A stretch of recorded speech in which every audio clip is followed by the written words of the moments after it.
shit isn't coming. It's here. It's here. It's here.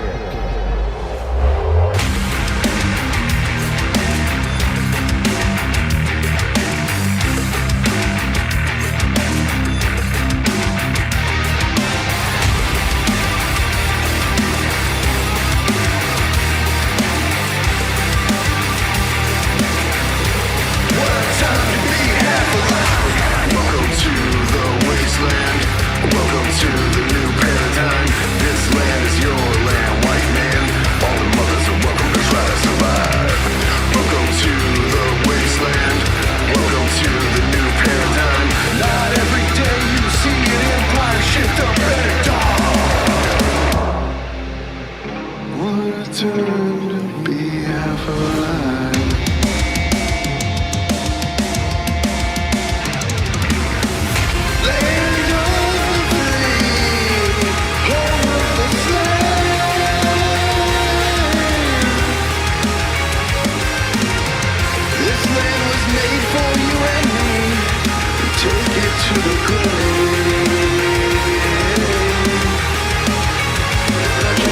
To the grave, accelerating, and we're running out of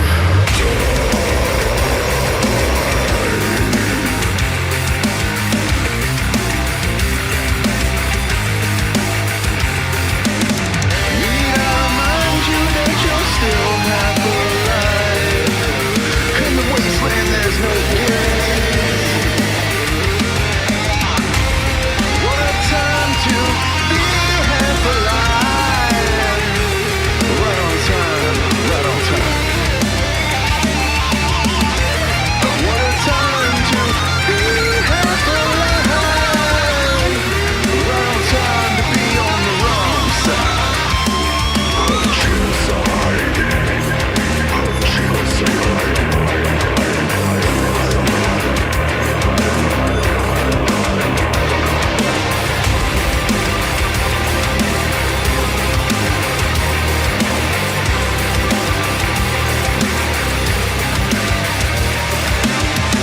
Welcome to the wasteland.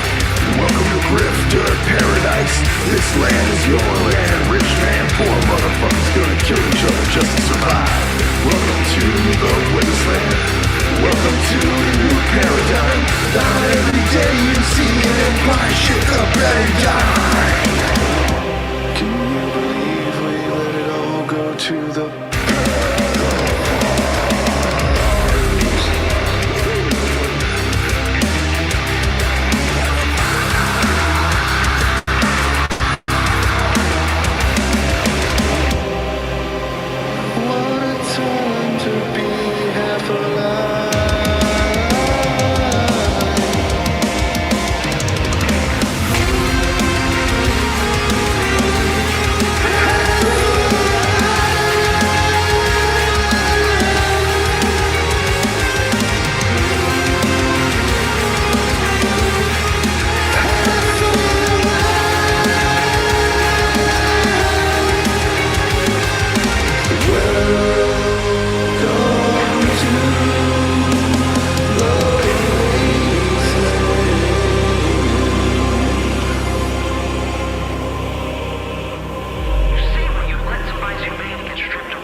passions will be spent one of these days. But man, it's a hell of a way to go out as the lepers pick a meal of your face.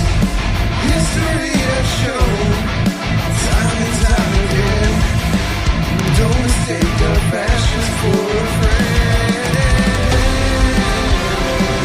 Just like gold and stone, locked in a cell, shotgun or given by a man we call a friend.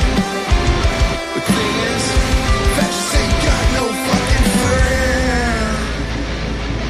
Fascists ain't got no fucking friends. Fascists ain't got no fucking friends. You're useful. You're useful dead. Yeah. Fascists ain't got no fucking friends. You're useful dead.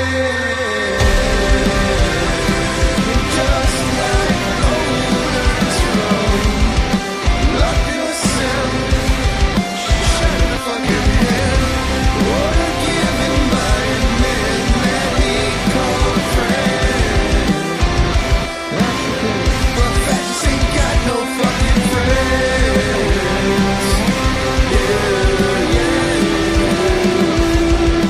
History has shown time and time again,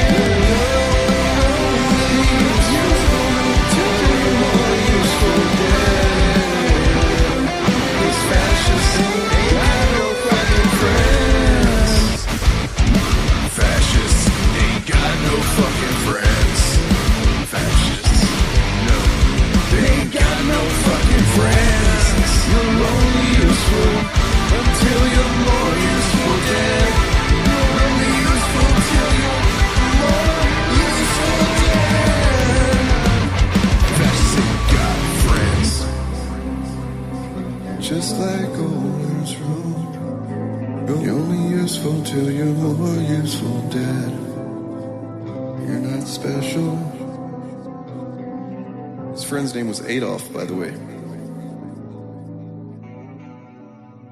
Welcome to every video we make. We use one little thing and then we build the narrative out of it. Brie Larson says one fucking thing and we make a whole video out of it. That's what we do.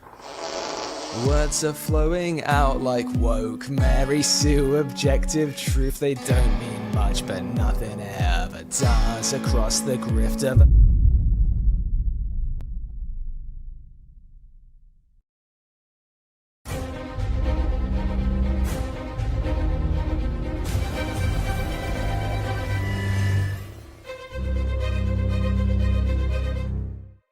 All right, you assholes.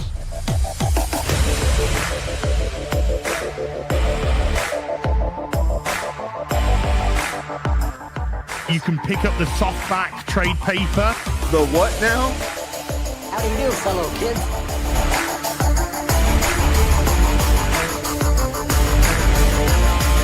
The fucking what?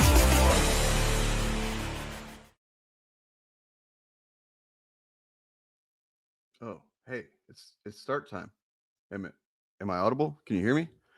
Hello, and welcome to the Shillcast. Today we're just gonna be, we're gonna be talking about Zohar and Mom Donnie the whole time, man. That's pretty cool, right? Like, well, we were streaming last night. That dude won in New York. That's pretty cool. That's across the country from me. Literally doesn't directly affect me, but it indirectly, I think, affects all of us in the best possible way. But maybe I'm wrong. I don't know. Is there anybody here to challenge me on such a thing? Eric? No, you're not wrong. No challenge there? I live in a state where it was a landslide last night. We were celebrating. I got so fucking drunk. I did my stream and I was on a stream with someone else, Joe, last night, and dude, I was really fucking drunk. It was fucking W last night. Like, my state was we added like. I just go ahead, Dane. Sorry, I didn't mean to cut you off. It was crazy last night. It was crazy. Man, like I wasn't honestly. I kind of took me a while to fully process it. Like, no, this happened. Because the last few times, a situation was riding. A big deal was riding on a election or whatever. It was like didn't come out the way they would have wanted it. So, Yeah, I mean, the crazy thing about us was we went from 51 Democratic seats to 64 last night, Jeez. out of 100.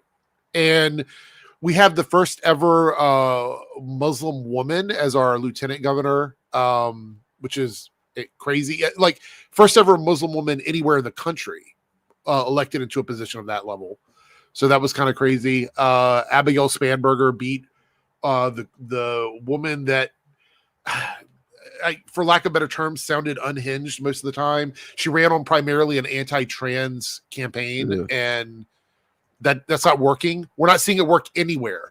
Like Georgia didn't work. It didn't work here. It didn't work in New Jersey. The anti-trans stuff ain't popping anymore. Like, it's just not working for them anymore. Right. Well, I mean, the thing is, it was never popular, man. That's the thing. It's like, I remember 2022 or 23 where it was like a big poll was done that Fox News was even talking about how like their voters didn't care about the shit anymore. Well, it's like they keep saying there's this boogie monster of trans people, and it's just not materializing. I think most people are just, at least on their side, most people are just tired of hearing about it. They want actual things to change, and focusing on that to get elected and then destroying the system isn't working for them.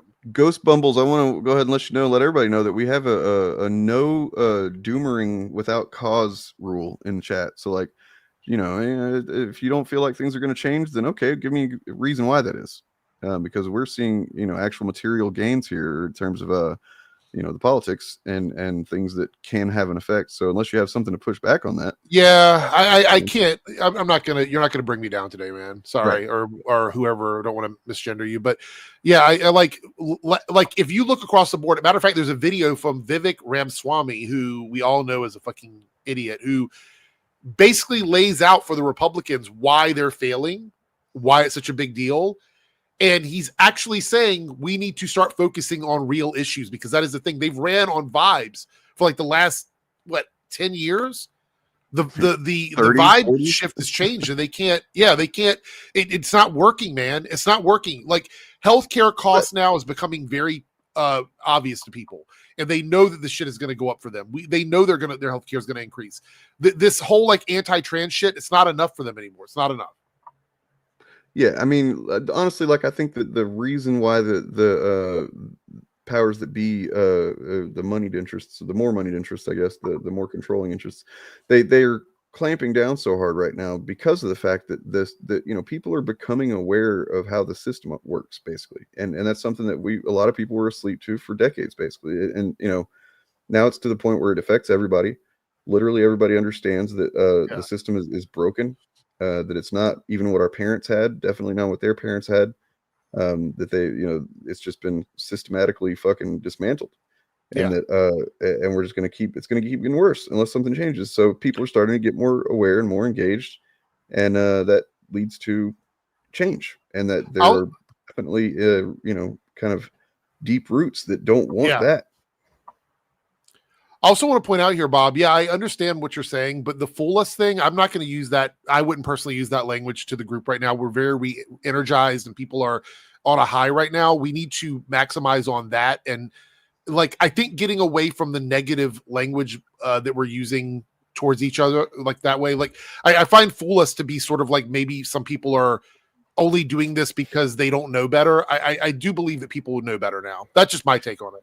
Well, I'm curious, when are they going to start with the well-told lies, though? Because that's the thing. It's not like it'd be one thing if I was like, man, they're really good at telling lies, and people are just falling for it because their lies are so good. But that's what they were doing with trans people. It's not working. It's not working. They're not even well-told lies, in my opinion. They're just like you look something up, and it's like, oh, that's a complete lie. We literally just had Mike Johnson today talking about this. They shouldn't be concerned about this. That's a lie. That's an outright lie. Like, my state, Virginia, is a weather vane state for the presidency. There's only one time since the 1970s that my state has not predicted the next president based on the governor pick. And that was during Obama, right? In 2013 with, I think it was Terry McAuliffe was our governor. That's the only time it's ever shifted. Every other time, what happens in Virginia typically shifts what happens in the country, because we're a purple state. So having us shift so blue is a red alert for the Republican Party. It's a red alert. So this headline makes me kind of laugh, man, because it's like I don't know if that's going to work out for them the way that they think it's going to. Trying to make it like, oh no, this guy's the face of the party. Oh my god, they're not gonna. That's not gonna actually work anyway because he's literally just a mayor.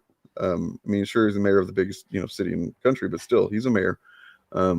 I would say that I don't think that the Democrats need to adopt all of his specific policies. No, I wouldn't say that for sure. It wouldn't make any sense to, but what they should fucking adopt is his campaign style. Absolutely. Yeah. Just you go to we looked at it whenever he won the primary, and that was the first time I'd heard of him. I went to his website. Every single policy proposal clearly laid out exactly how he's going to pay for it, and it all just made sense. And the guy had, we were watching clips last night and like, he's one of the first politicians I've seen in a long time that just says a substantive answer to almost any question he's asked.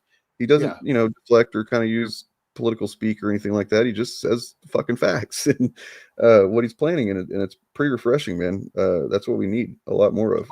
A lot of people were saying that he was capturing the same energy that Obama had in his first campaign, and that's why he kind of like won a lot of people over in New York. It was a very clear, easy to understand, pro people, pro New York campaign, which is what a lot of people want from politicians now. So Marjorie Taylor Greene went on The View this week and basically said that the Republican Party's healthcare, whatever that they keep saying that Mike Johnson says they have, and then other people say they don't have it or whatever. She's saying they're lying about that. So they don't have plans. That's why they don't lay anything out.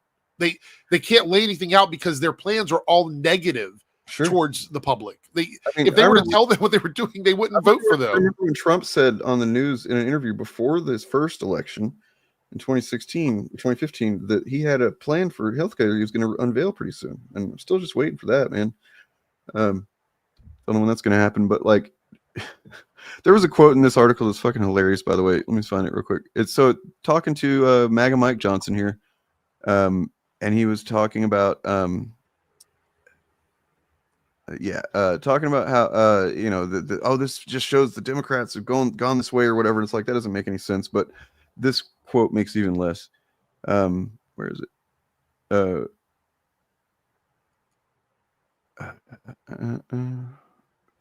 is it? Okay, this quote: "The House Democrats have chosen a side they were forced to by." Oh, this isn't about him winning. This is about Jeffries actually just endorsing him finally. The House Democrats have chosen a side they were forced to by that far left that they're so terrified of, and they've shown the world what they really believe. There is no longer a place for centrists and moderates in their party. It's like he's saying like three different things at once, and they're all conflicting. He's like, are they terrified of the far left, and that's why they did it, or they actually believe this, or what the fuck are you saying, man? It's just funny. I mean, we need to do better than just get Orange Man angry. We need to he needs to be gone, man.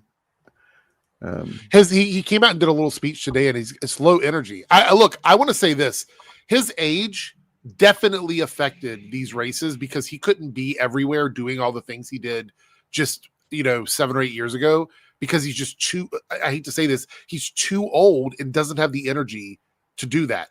Obama went out and campaigned for a bunch of people earlier this week. And to be honest, even if people are like, oh, well, Obama's living his own life, he doesn't care about politics, whatever, he came out and he made people want to vote for these candidates again. And that's a really important thing. I mean, this is like, what is he? Is he just like looking up ways to sound like a supervillain? Yeah.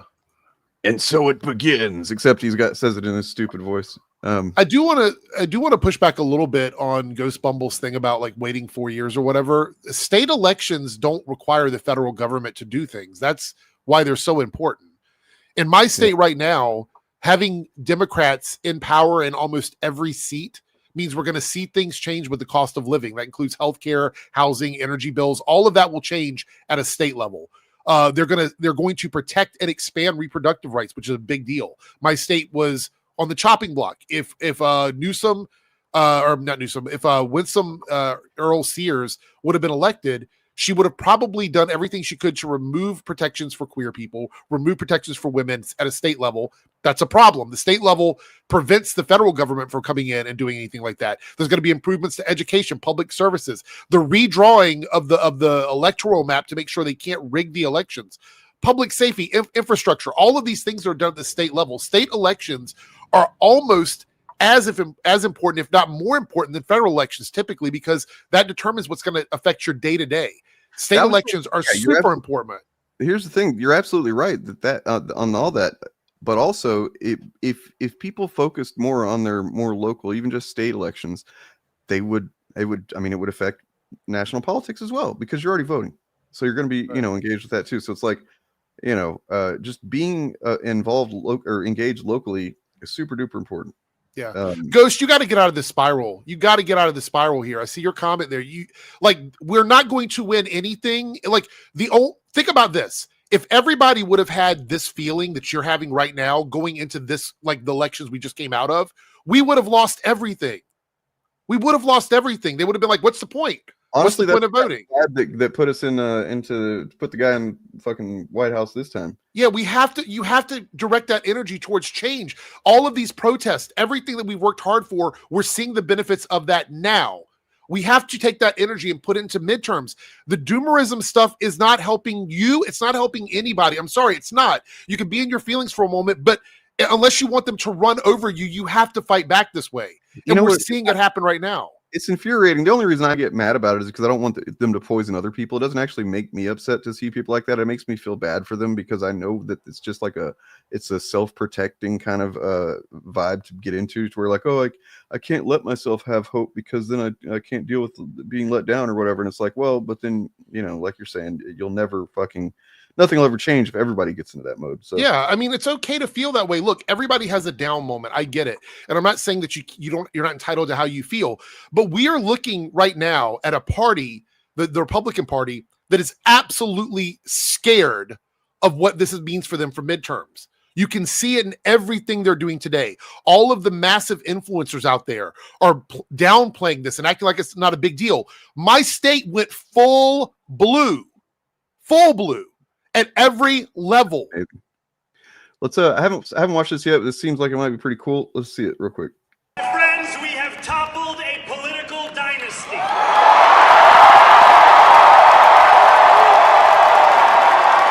I wish. Handsome ass motherfucker. Come on now. Yeah. He went to a gay bar on Monday. It was funny. He went to the gay bar on Monday? He campaigned at a gay bar over the weekend. I think it was Sunday morning or whatever. He went there and he was just like, because everybody says he hates gay people because of where he's from. So he made a point of going to a gay bar to hang out and drink shirtless and stuff like that. So that's what he did over the weekend. That's silly. I hate the gay people because of where he's from. Yep. If you're born there, that's just the way you are. Sorry.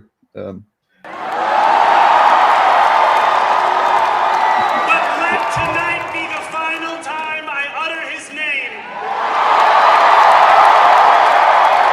As we turn the page on a politics that abandons the many and answers only to the few. Here, we believe in standing up for those we love. Whether you are an immigrant, a member of the trans community, one of the many black women that Donald Trump has fired from a federal job, a single mom still waiting for the cost of groceries to go down. We already made all those jokes last night. Or anyone else with their back against the wall. Your struggle is ours too.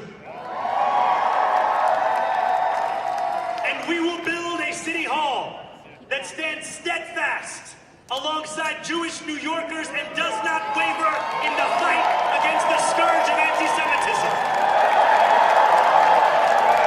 I'm sorry, Ghost, you're not using just logic, because if you're using logic, a pretty logical factor that you're not including is that you simply do not know the future. You simply do not. But you also don't start a rebellion by saying we've already lost. Like that just, I'm just saying, like.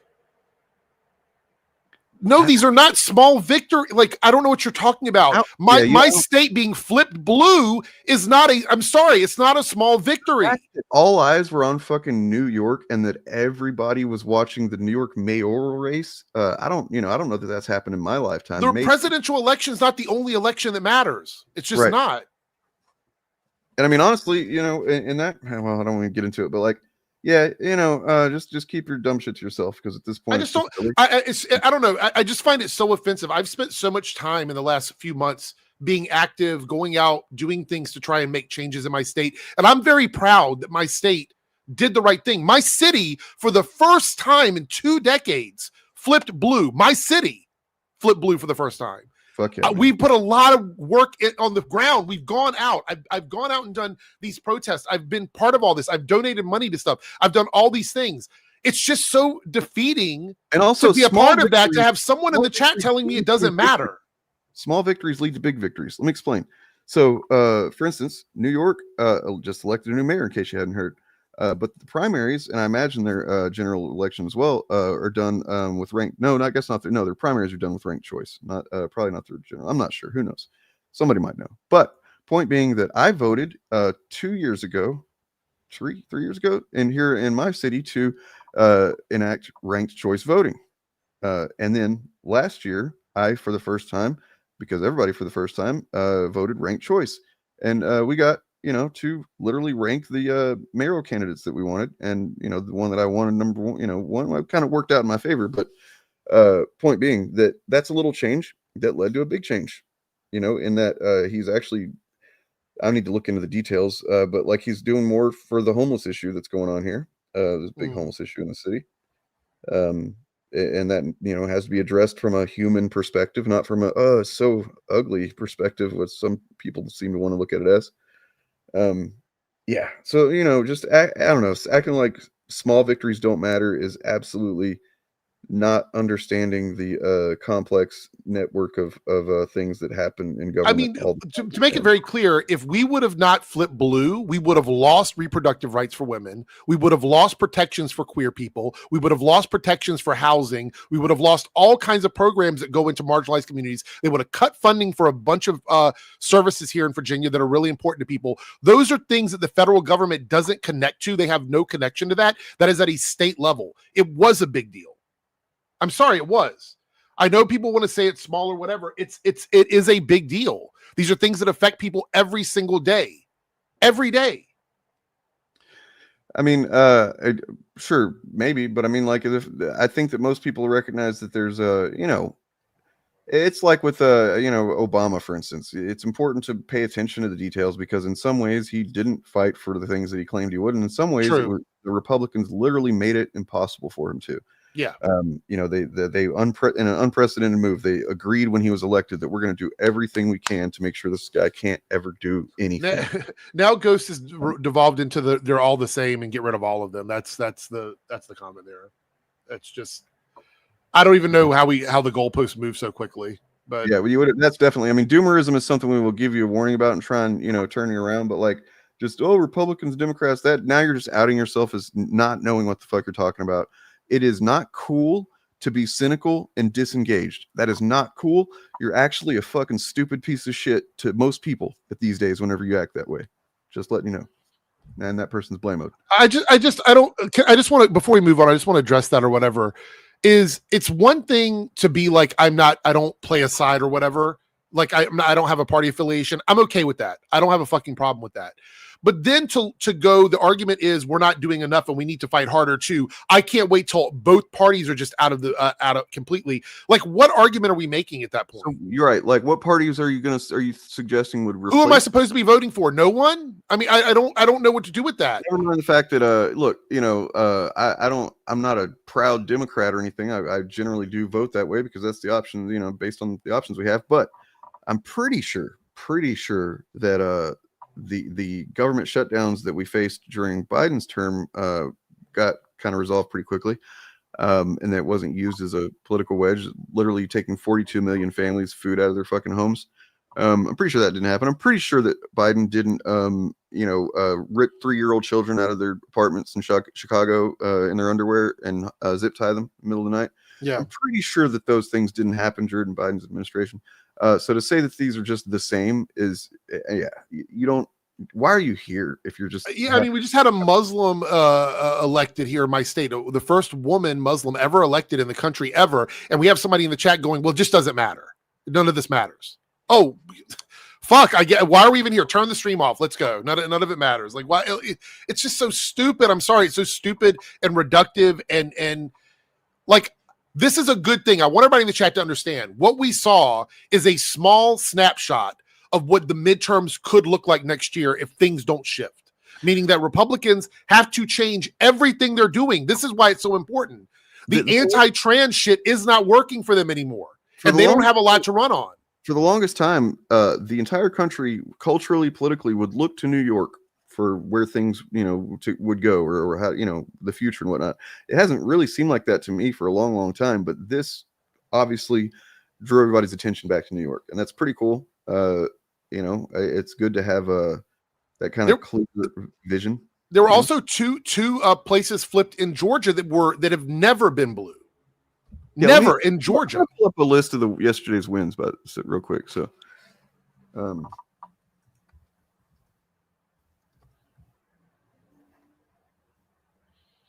I mean, I know the major ones obviously were Abigail Spanberger in my state, with the Muslim woman who won her position as well. Let's see. What is it? Mickey Sherrill in New Jersey. Is it Mickey? Is that how you pronounce her name? But it was a 13-point win. So that was a good one. And then obviously Zohran Mandami in New York. The first Muslim mayor of New York City. Yep. He had more votes than all other candidates combined. I mean, honestly, when you think about, dude, 9/11 shit was not. And Prop 50 passed in California. Prop 50, which was the redistricting map.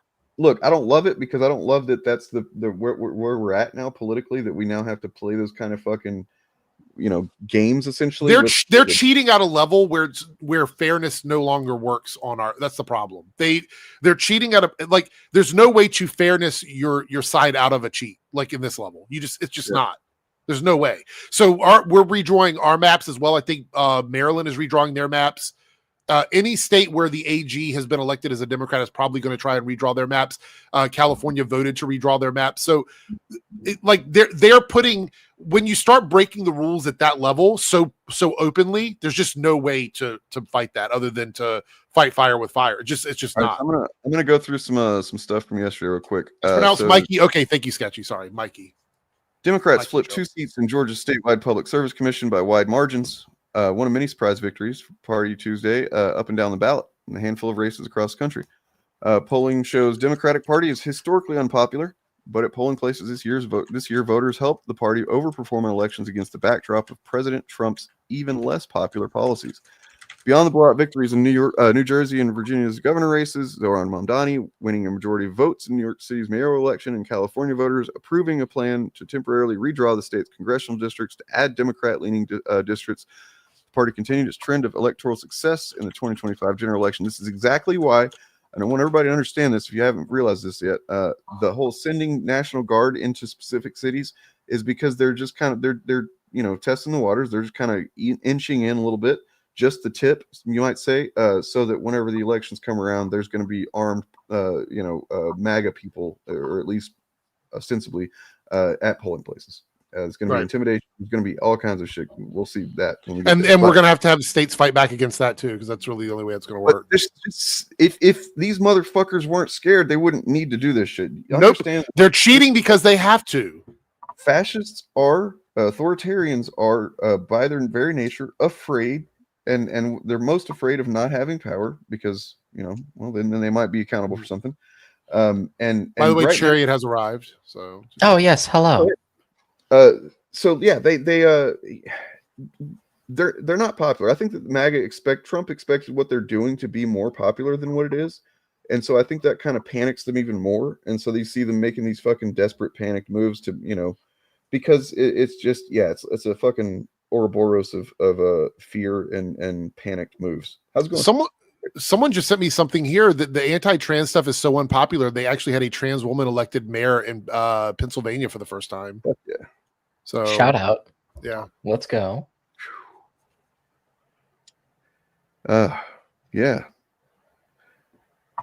mean, there's a lot of wins, man. A bunch of little stuff that, you know, like what is a bunch of little wins other than a collection of winning, right? I mean, that's why they call them a wave. That's why they call these things waves, because they all add up to a big, like, if you think for a second Republicans are not afraid of what this means for them, then if you're like going, I don't know, maybe they don't care.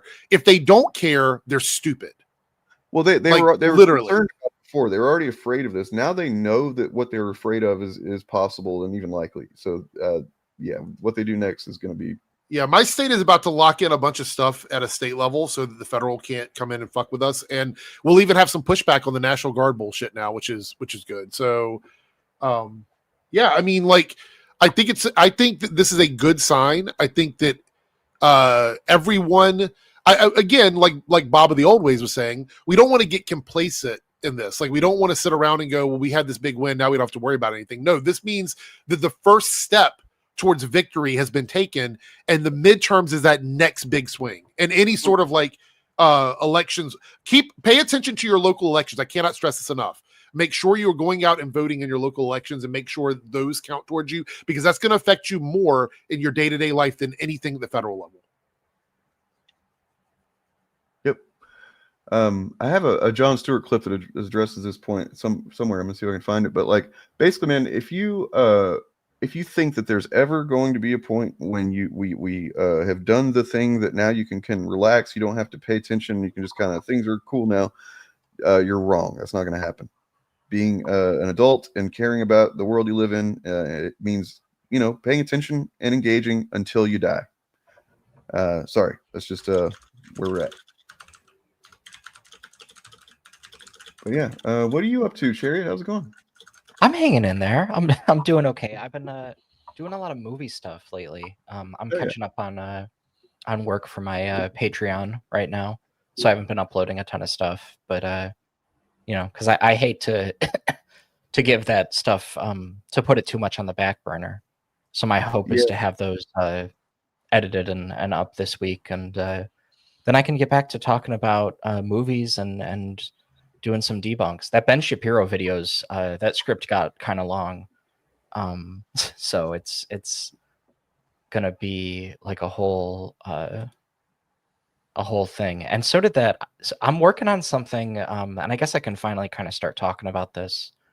It might not be ready till like the beginning of December, unfortunately. But I did that big video earlier this year. That was like the whole like truth about anti-woke grifters thing. People seem to like that, and I've been working on a similar thing lately. It's about the like censorship that's happening right now. The government censorship that's like kind of affecting like queer game developers, and like some of the like implications are for like the I don't even know what to call it, but like the lewd or erotica, like adult scene, and the people who work on that, which I think is pretty important, because usually that's like a kind of the first domino in a lot of this like censorship stuff. And I think you know, kind of halting it there is pretty important, because it saves a lot of other people you know, from being attacked for their speech and for their artistic freedoms. But it's also, I mean, something that I kind of got at in my thesis earlier this year was like, I think what this is really about is wanting like total cultural victory and total control over the arts, which is what the American political right wants. Really, they want to be able to say exactly what artists should put in their work, and they have this like really, I don't know, like really dogged pursuit of that. And I think that they need to be significantly defeated in that regard. Like these movements need to really be shattered before. But I think the you're absolutely right. And then like the kind of secondary function of what they do is also to just make people not want to engage with this media and make people feel alienated from culture in general, because that is the path to the dark side, so to speak. Yeah, it's about control. It's about power and control. So, kind of bullying people so that you dominate a space. I mean, this is that old anecdote from like people who are in the Sharp scene. I don't know how many people. Thank you, Albedo. I appreciate that. I don't know how many people know about Sharp. This was like more of a thing. I think it kind of petered out in the 90s, but this was like more of like a late 20th century thing. They were Sharp stands for Skinheads Against Racial Prejudice. Oh, it was like the kind of like pseudo like anarchist kind of sect of the skinhead movement, which was originally kind of a culture thing that got then taken over by Nazis. And the whole Nazi bar phrase that people use that gets thrown around a lot is, if memory serves, it's from the Sharp scene. And the idea is, if you have like these bars where people go for like music and drinks and stuff, when you start letting in Nazis, one minute it's like a couple Nazis, and then eventually they kind of bully their way in and dominate the social space. Yeah. So, yeah, sorry, go on.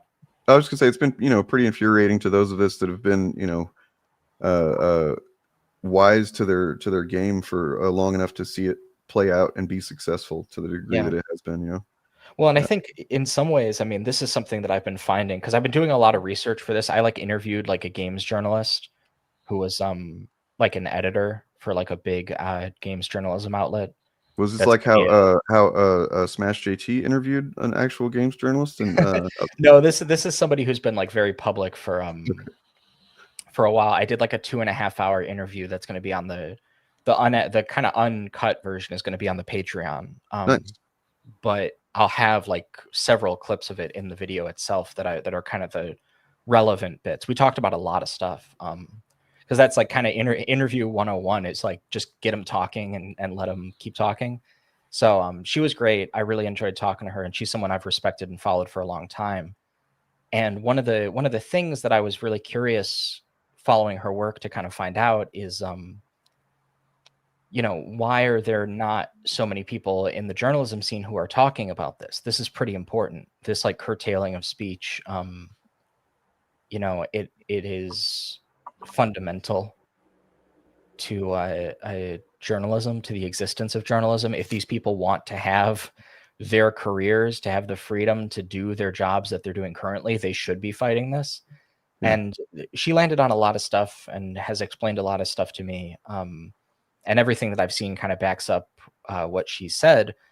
But one minor thing that I've noticed in kind of my own reading and kind of watching these things develop is that I think, and there was another journalist, I didn't get to interview him, but I watched a commentary that he did in an interview for somebody else. And one of the things that he said, I can't remember the guy's name, he used to write for ESPN because they used to have an esports division. They had like an office for that, and then they closed, and I think he transferred to IGN or something like that. But a really interesting guy, seemed very nice. And one thing that he was talking about was like, this stuff, like you mentioned, Dane, some people have known about this stuff for a very long time. And, I think one of the frustrations that you've had is, I would love, by the way, Bob, I should reach out to Alyssa Mercante. I should, because that'd be such a huge get. Fuck yeah. That would be great. Yeah, wow. No, it was not her, but she's fantastic. I haven't followed too much of the stuff she's done lately after seeing that lawsuit with Smash JT, which is a whole thing. I talked about that in a previous video. I think it's the Veilguard one that I uploaded last August. But the thing that I noticed is that like the big frustration that I've seen from people is like, why aren't more people like talking about this? And one thing I've realized is I think a number of people know. And I think something that happened was people weren't really prepared for Gamergate. If they had sort of been following, like I guess, if they were old enough to be employed at the time and they were following kind of like the Bush era of like Republican politics, they would have been familiar with like, By the way, I've got like 50 tabs open right now because it's like all my research that I haven't closed down before joining the stream. But like one of the things is like 2006, Bill O'Reilly publishes his book Culture Warrior. Yeah.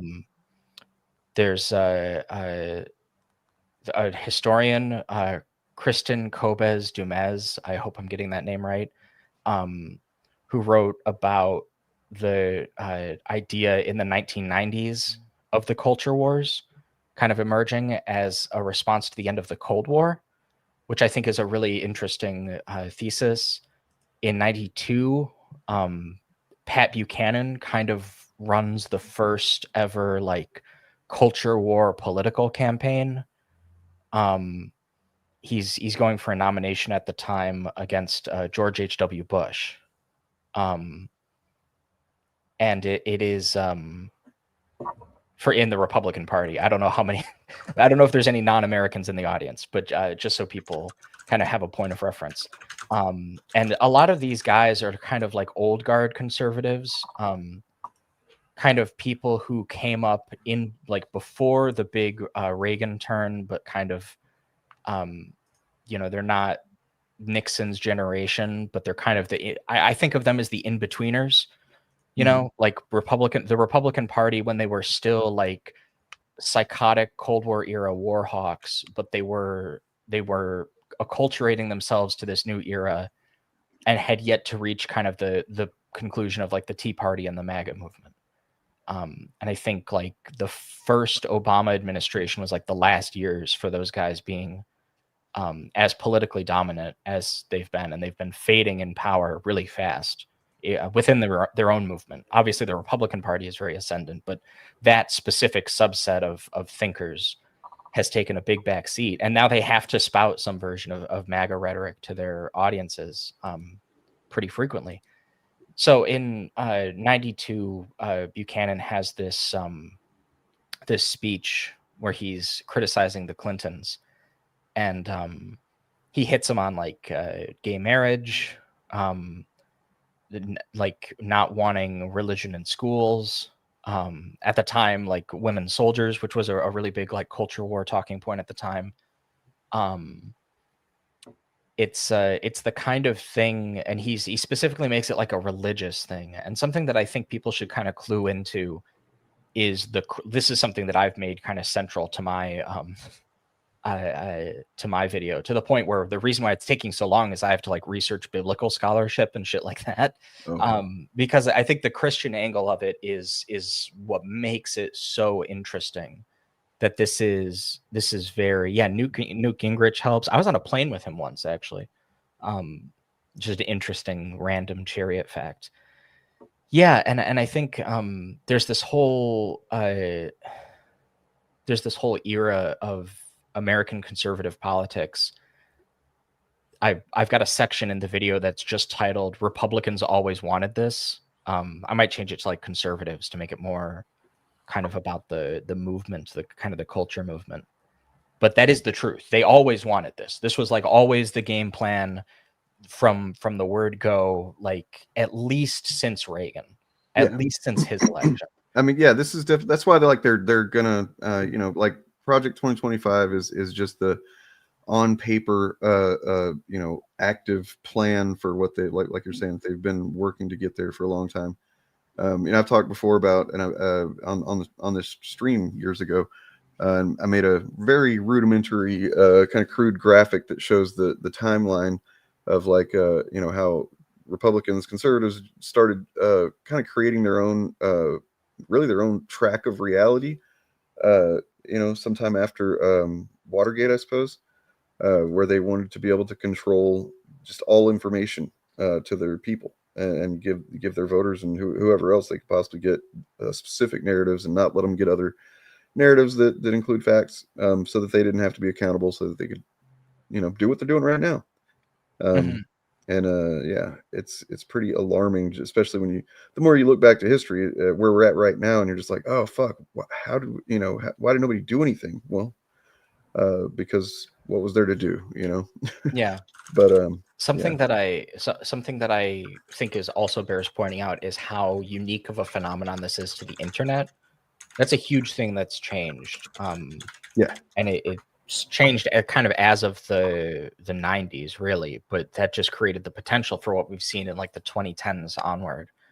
One of the I have a whole brief in this piece. Again, one of the reasons the research has taken a while, where I talk about like the laws and the court rulings behind net neutrality and how that has kind of been initially. So it's again another Obama L. He gives this guy his initial relevance, his initial appointment, because it was normal at the time to do that on the recommendation of the, I believe, Senate Majority Leader, who was Mitch McConnell. So of course he picked some psychotic right winger, and this guy's name is Ajit Pai. Yeah, I remember you may remember as the fidget spinner FCC guy. So Trump elevates him to FCC chairman in his first administration, and he just gets to work gutting net neutrality, which is a huge contributor to the situation as it stands right now. The reason why that's important is as of so in 1934, there's this thing called the Federal Communications Act that is amended in 1996 by the Telecommunications Act. And there's a vagary in that which does not necessarily specify whether internet service providers are Title I information services or Title II common carrier services. And the distinction for that is that if they're a Title II service, the FCC can regulate them, not so much if they're Title I. And the thing is, previously there's this thing called the Chevron defense. In 1984, the case Chevron USA Incorporated versus Natural Resources Defense Council Incorporated has this like ruling in Chevron's favor on the basis that a federal court needs to abide by a government agency's interpretation of a law or statute. Basically, I mean, I'm simplifying a little bit. So you can see how, to break that down, if the FCC can regulate them, and they do, then the implication becomes that the courts now have to act in accordance with that, which is a huge win if you care about net neutrality.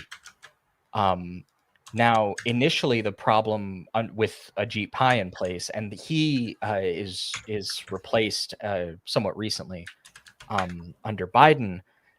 Now, of course, we've got a whole other problem with the FCC, and you can see how this is going to go in a bad direction. Right. You know, that came up in the case of Jimmy Kimmel that everybody has heard about.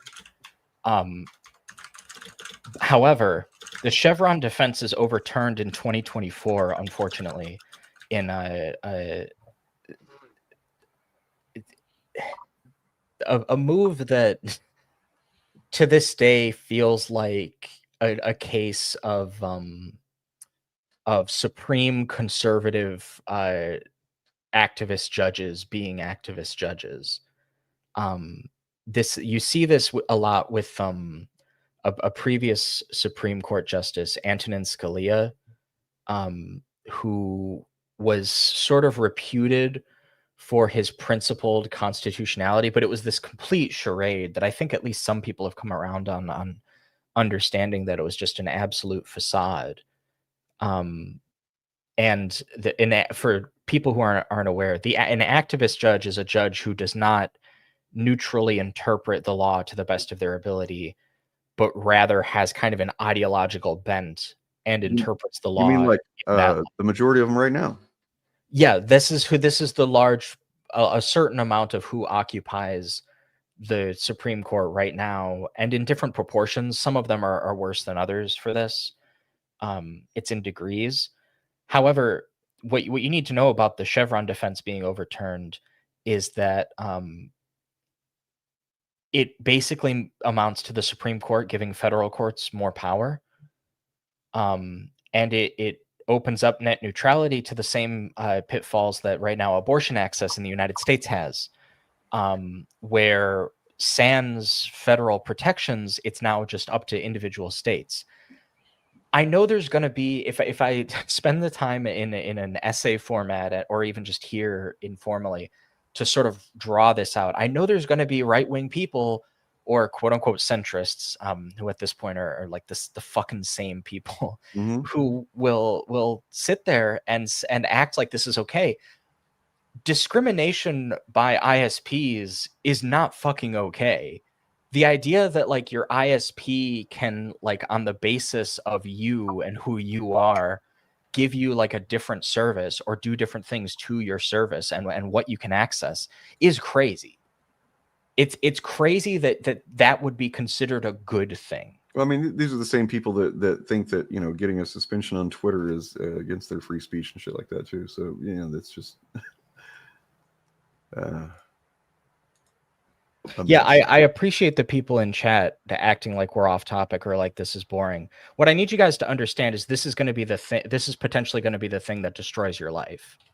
Wait, are people acting like that? You know, like this. I understand it's a bunch of like names. Oh, don't worry about this person and dates you're not familiar with. This person's kind of insane or a troll or something. I don't know. So I don't know. It was the one. I know there's a couple other people that said something. Yeah, it's not the only one. I saw that wasn't the one that bothered me. There was somebody else who was like, "This is boring." And it's like, well, you know, I understand the bureaucratic element of it. I know, man. Isn't life just like we're supposed to just like constantly be stimulated and never slow down to think about things that actually are relevant to people's well-being and their lives and stuff? You know, like fuck all that stuff. I do think that a lot of that probably flew over a lot of people's heads. The level of that conversation. Well, that's probably why they're saying it's boring. I don't think they think the content of what you're saying is at least the implications are huge. It's a huge loss for freedom of speech and for your ability to access the internet. I mean, you know, for context, like if you can lose those kinds of freedoms to a corporation, they can destroy your ability to access the internet in the same way that like an authoritarian government could. Yeah, there's a lot of countries that can't even get to the materials that we have because they've been blocked out by their country. So yeah. And I like, again, like a lot of the details that I gave there, I only set up the same way that I do in an essay format, specifically because, and that, by the way, that was the abridged version, specifically because if you don't know those facts, you're just going to think I'm making shit up, you know, because anybody can say, oh, this is authoritarian politics gone mad. Anybody can sit there and say that. People have been saying that, like, you know, Stefan Molyneux said that about feminism. Like this, the crazy people will say that too. You do have to substantiate your points at a certain, and yes, the evidence is boring. It's juridical. It is an examination of a series of facts that are probably, you know, not particularly gripping. I wouldn't worry about it too much. From what I can tell, two of the people I saw said it was boring are the Eric July fake accounts. Oh, okay, that makes sense. There you go. But yeah, the factual facts one is the one that complains that we talk about Eric July so much. Look, this is exciting. Let's watch this real quick. This is compelling stuff right here. Saying this is going to be a ballroom, a big room where they can hold a lot of parties here for the president at the White House. But the more I look at it, the more I see a temple. It looks very temple-like to me. And this president does know people who built temples before. But what are these temples being built to? Perhaps it's to the ancient god Baal? The child-sacrificing demon lord of ancient Carthage? Baal was famously a storm god, one that populations would sacrifice their children to so they could make sure that the winds would be favorable as they blew their ships into war on places like Rome. A storm god. And I know what some of you are immediately saying, but President Trump is a Christian. Here's images of him holding a Bible upside down in front of a burned out church. No, the more and more I look at this, the more and more I see more of the signs that this is sinister. I mean, you can see it in the numerology. Trump himself said this building will accommodate 999 people.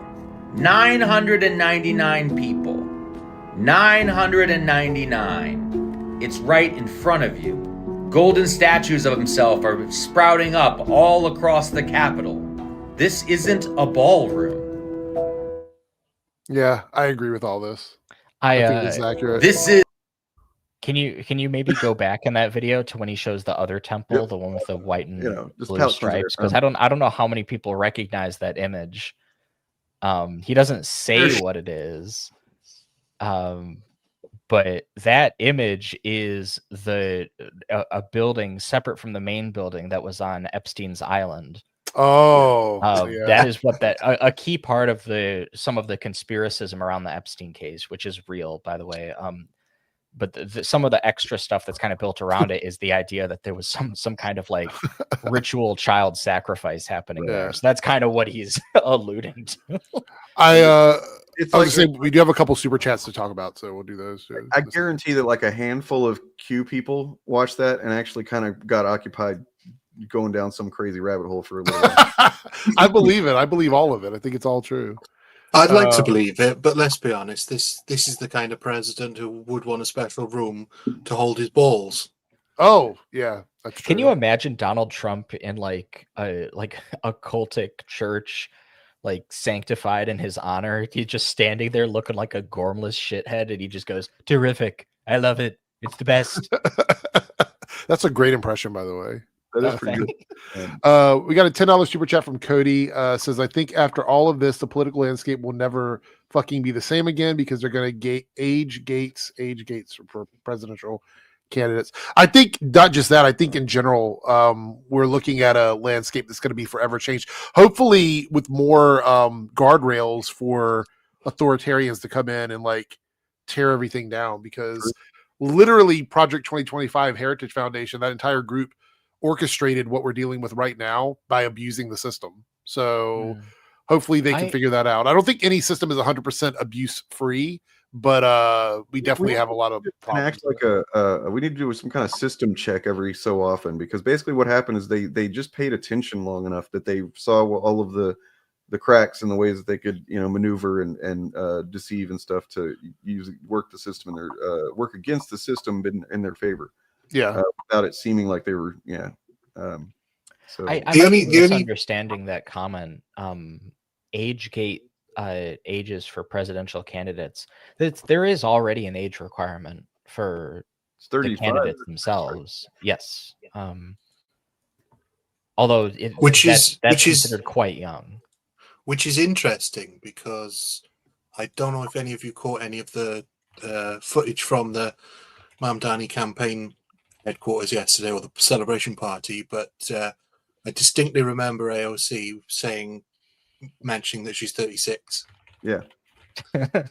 I honestly been I looked into it not long ago. I was like, is she going to be old enough next time? I don't know. I don't know that she would carry a campaign all the way.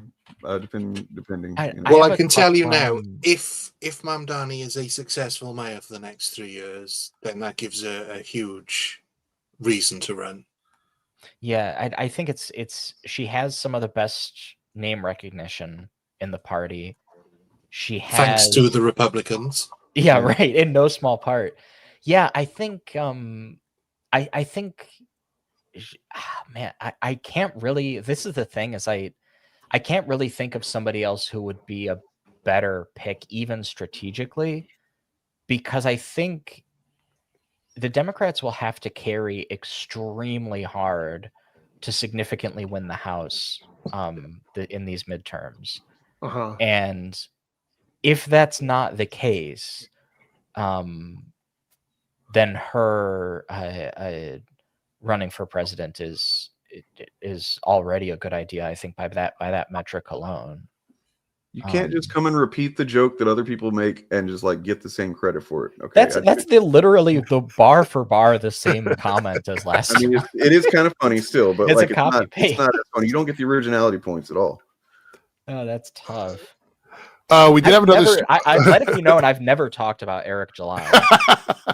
Still to this day, never made a video about the guy. I've never streamed. We haven't even talked about him this stream. That's the thing, is we never mention him until a troll comes in and they're like, "Oh, by the way, stop talking about him." There's something we Is can that talk less about. boring? Maybe that's less boring. So he said some stuff the other day that is, interesting. I've talked about it on Friday a little bit, but we can kind of go into it again. Here is a post he made. Have you seen this, Eric? Yeah, I've seen it. What do you think he's saying here? What is he trying to be like? I was ahead of the curve, or what is he doing? No, he's trying to sort of downplay the failure of his company. I think. With this he's trying to say that they never intended to be big. It was all about more niche communities, because I think the math had been done. I have to double check, but I think the math was done and said that he has less than 1,500 like backers that back all of his projects now consistently, and that number just keeps dropping. So 1,500 people or less are the only people buying Rippaverse comic books right now. So, well, so I mean, this one of the things he's trying to say here is like, it's all about building a small, loyal community of followers. It seems like, and so that makes me want to go over here to the to Reddit, just see what's going on over here in the Rippaverse subreddit. Over it's probably popping off, right? Oh, Braxcast holding it down. Fucking go, Braxcast, man! You got to pay him or something. Shout out. The thing is, though, I mean, Eric July's saying this as if this is some new radical business. Yeah. Got business. We've known about this for about the last 10 years, because this is how a lot of smaller podcasts get on. You only really need, say, a few thousand people willing to pay you $1 a month, and that's a decent wage. So this is just the Jordan Peterson thing again, right? Like that guy is always saying some shit he's believed for decades, but he goes like, "Oh, I've recently sort of developed a new theory, and I've come around to this new position. I've become enlightened on this subject." And it's like it's always some shit. It's like you wrote about that 3 books ago, man. Yeah, no, it's like selling old knowledge as new enlightenment, basically. I recently discovered that peanut butter and jelly on a sandwich tastes very good. It's very delicious. Last I heard, he's like maybe on death's door. At least he is. He hasn't. They still have it. His daughter is still speaking for him. Feed this man some vegetables. vegetables. You imagine Charlie Kirk and Jordan Peterson in one? I mean, they say the celebrity deaths come in threes, right? Yeah, true. That would be a crazy 2025. I mean, the thing that Eric July is missing in his comment, though, is that yesterday. So, you know, wow. Yeah, the thing that Eric July misses, though, is that when he got big success off his first comic, he was claiming that he would be a rival to Marvel and DC. Yep. So you can't say, oh, actually, what businesses want is a smaller audience, now that his audience is smaller. Right. When it was bigger, he was singing and dancing, and that doesn't work. Yeah, it's just straight up cope. I mean, it is cope. As we all know, look, if there was going to be an award for cope, I think Eric July probably takes it. As well as just like, you know, inch thick. His example there. What? Sorry, I trod on your joke then. Apologies. But even his example of a musician's not releasing on streaming services is different, because streaming services pay you pennies, less than pennies. So that I don't understand it. That's different from not having an album available in a digital format. Right. Yeah, there's a lot of like Weasley language being used in this post to sort of make it all work. But the truth is, somebody who started out where he did with his company and is now back to like almost daily to semi-daily live streams, that just doesn't look good for his business. I know people want to say, oh, well, maybe he just decided to do it or whatever. No, he's decided to come back because he's not making enough money on the Rippaverse. That's the entire reason why. And it's only put a Band-Aid on his channel. He's still sitting at 489, but he's not growing at all. So, well, I think this is something that people don't really understand until they're a part of this scene, until they've at least dipped their toe in, which I have. So I feel like I can talk about this. If you're an indie author, it doesn't matter what you're writing. The amount of work that you have to put in is astonishing. Yeah. Like, you have to be writing and publishing shit constantly. There are people who are successful at doing that, and it's because they write like 6 books a year. These crazy people out there who are, you know, who are doing quite well for themselves, but it's because they have an insane work ethic. They have a thing they're dedicated to, and they do it every day. I just don't think Eric July's output really corresponds with that level of grind set. You know, I mean, maybe he was having a tough time kind of getting it. I mean, how many issues has he put out? Like, how many things has he published? Oh, he's like this past year he's put out like 2 books a month or something. But it's not him. They've Though. published a ton. Yeah, he's only him. Yeah, he doesn't write or draw or anything. I mean, he says he writes, but most people would argue that he's got like a ghostwriter. But even if you count his writing, he's only really written 3 of the books. He does some little magazine stories, the Ripazine stuff or whatever. But most of the books coming out from the Ripaverse are written and drawn by other people. They have no connection to Eric other than existing in his world. So it kind of feels like what he was trying to do, just knowing that, is be a brand. Yeah. Because I wasn't aware of him writing that much stuff, and it makes sense that if I haven't heard about it, if it's just other people kind of doing his thing. I think a lot of people, what they really want is passive income. Yeah. Yeah. And if he thought that was what running like a comics business was going to be, Delulu, not real. But to show you how desperate he is now, he created a stream with Gothics, someone else, not even himself, called Ripa Gaming or something, and it's basically just a live gaming stream. Which, by the way, those are even more difficult to get popular in because it's a highly saturated market, and that's why a lot of people sit on Twitch for like years and never get more than 5 viewers. You can't. Those types of streams are not guaranteed viewership. So starting that out and going, we're doing Ripa Gaming now. What are we doing? It's like this isn't 2017. Well, they're chasing now. They're all chasing because Drinker set up his gaming channel as well. His tertiary channel was a gaming channel, but he's not a gamer. He's not known for being a gamer. And gamers, to be, for all their criticisms, they can smell a fakie. Yeah.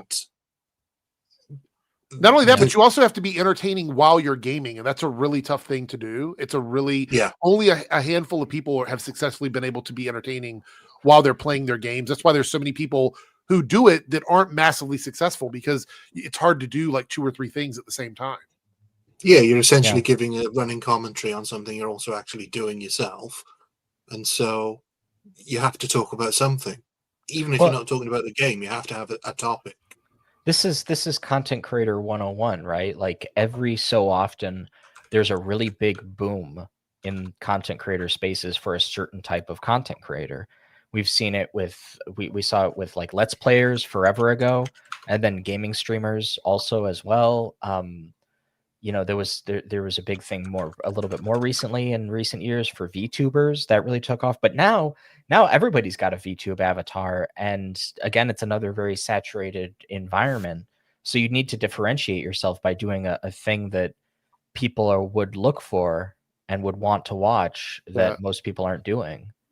Well, ideally you want to be slightly ahead of the curve, but not too far ahead of the curve. Yeah, it's called Ripa. So it's called Ripa Arcade. Rip Arcade. Ripa Arcade. So Ripa Arcade. I can't even say it. Doesn't make sense. But it's with Gothics. It was streamed 6 days ago. It just got 1K views. Oof. It just reached 1K views on the live stream, and they haven't done one since. So. But I mean, this has always been true of all entertainment as well. There will be these big high points where somebody can do no wrong, and then people just get bored of them. And it's a constant new audience coming in, but it's also a repetition, and familiarity does breed contempt. I mean, you think about the comedy movies we had in these cycles. We had the SNL people in the 80s. And then we had the sort of Apato people and the gross out comedies, and they've all had their cycles. Here was this was his I don't know what this was about, but I mean, man. Wait. So he went up to 490 and then dropped back down to 489 again. That's crazy.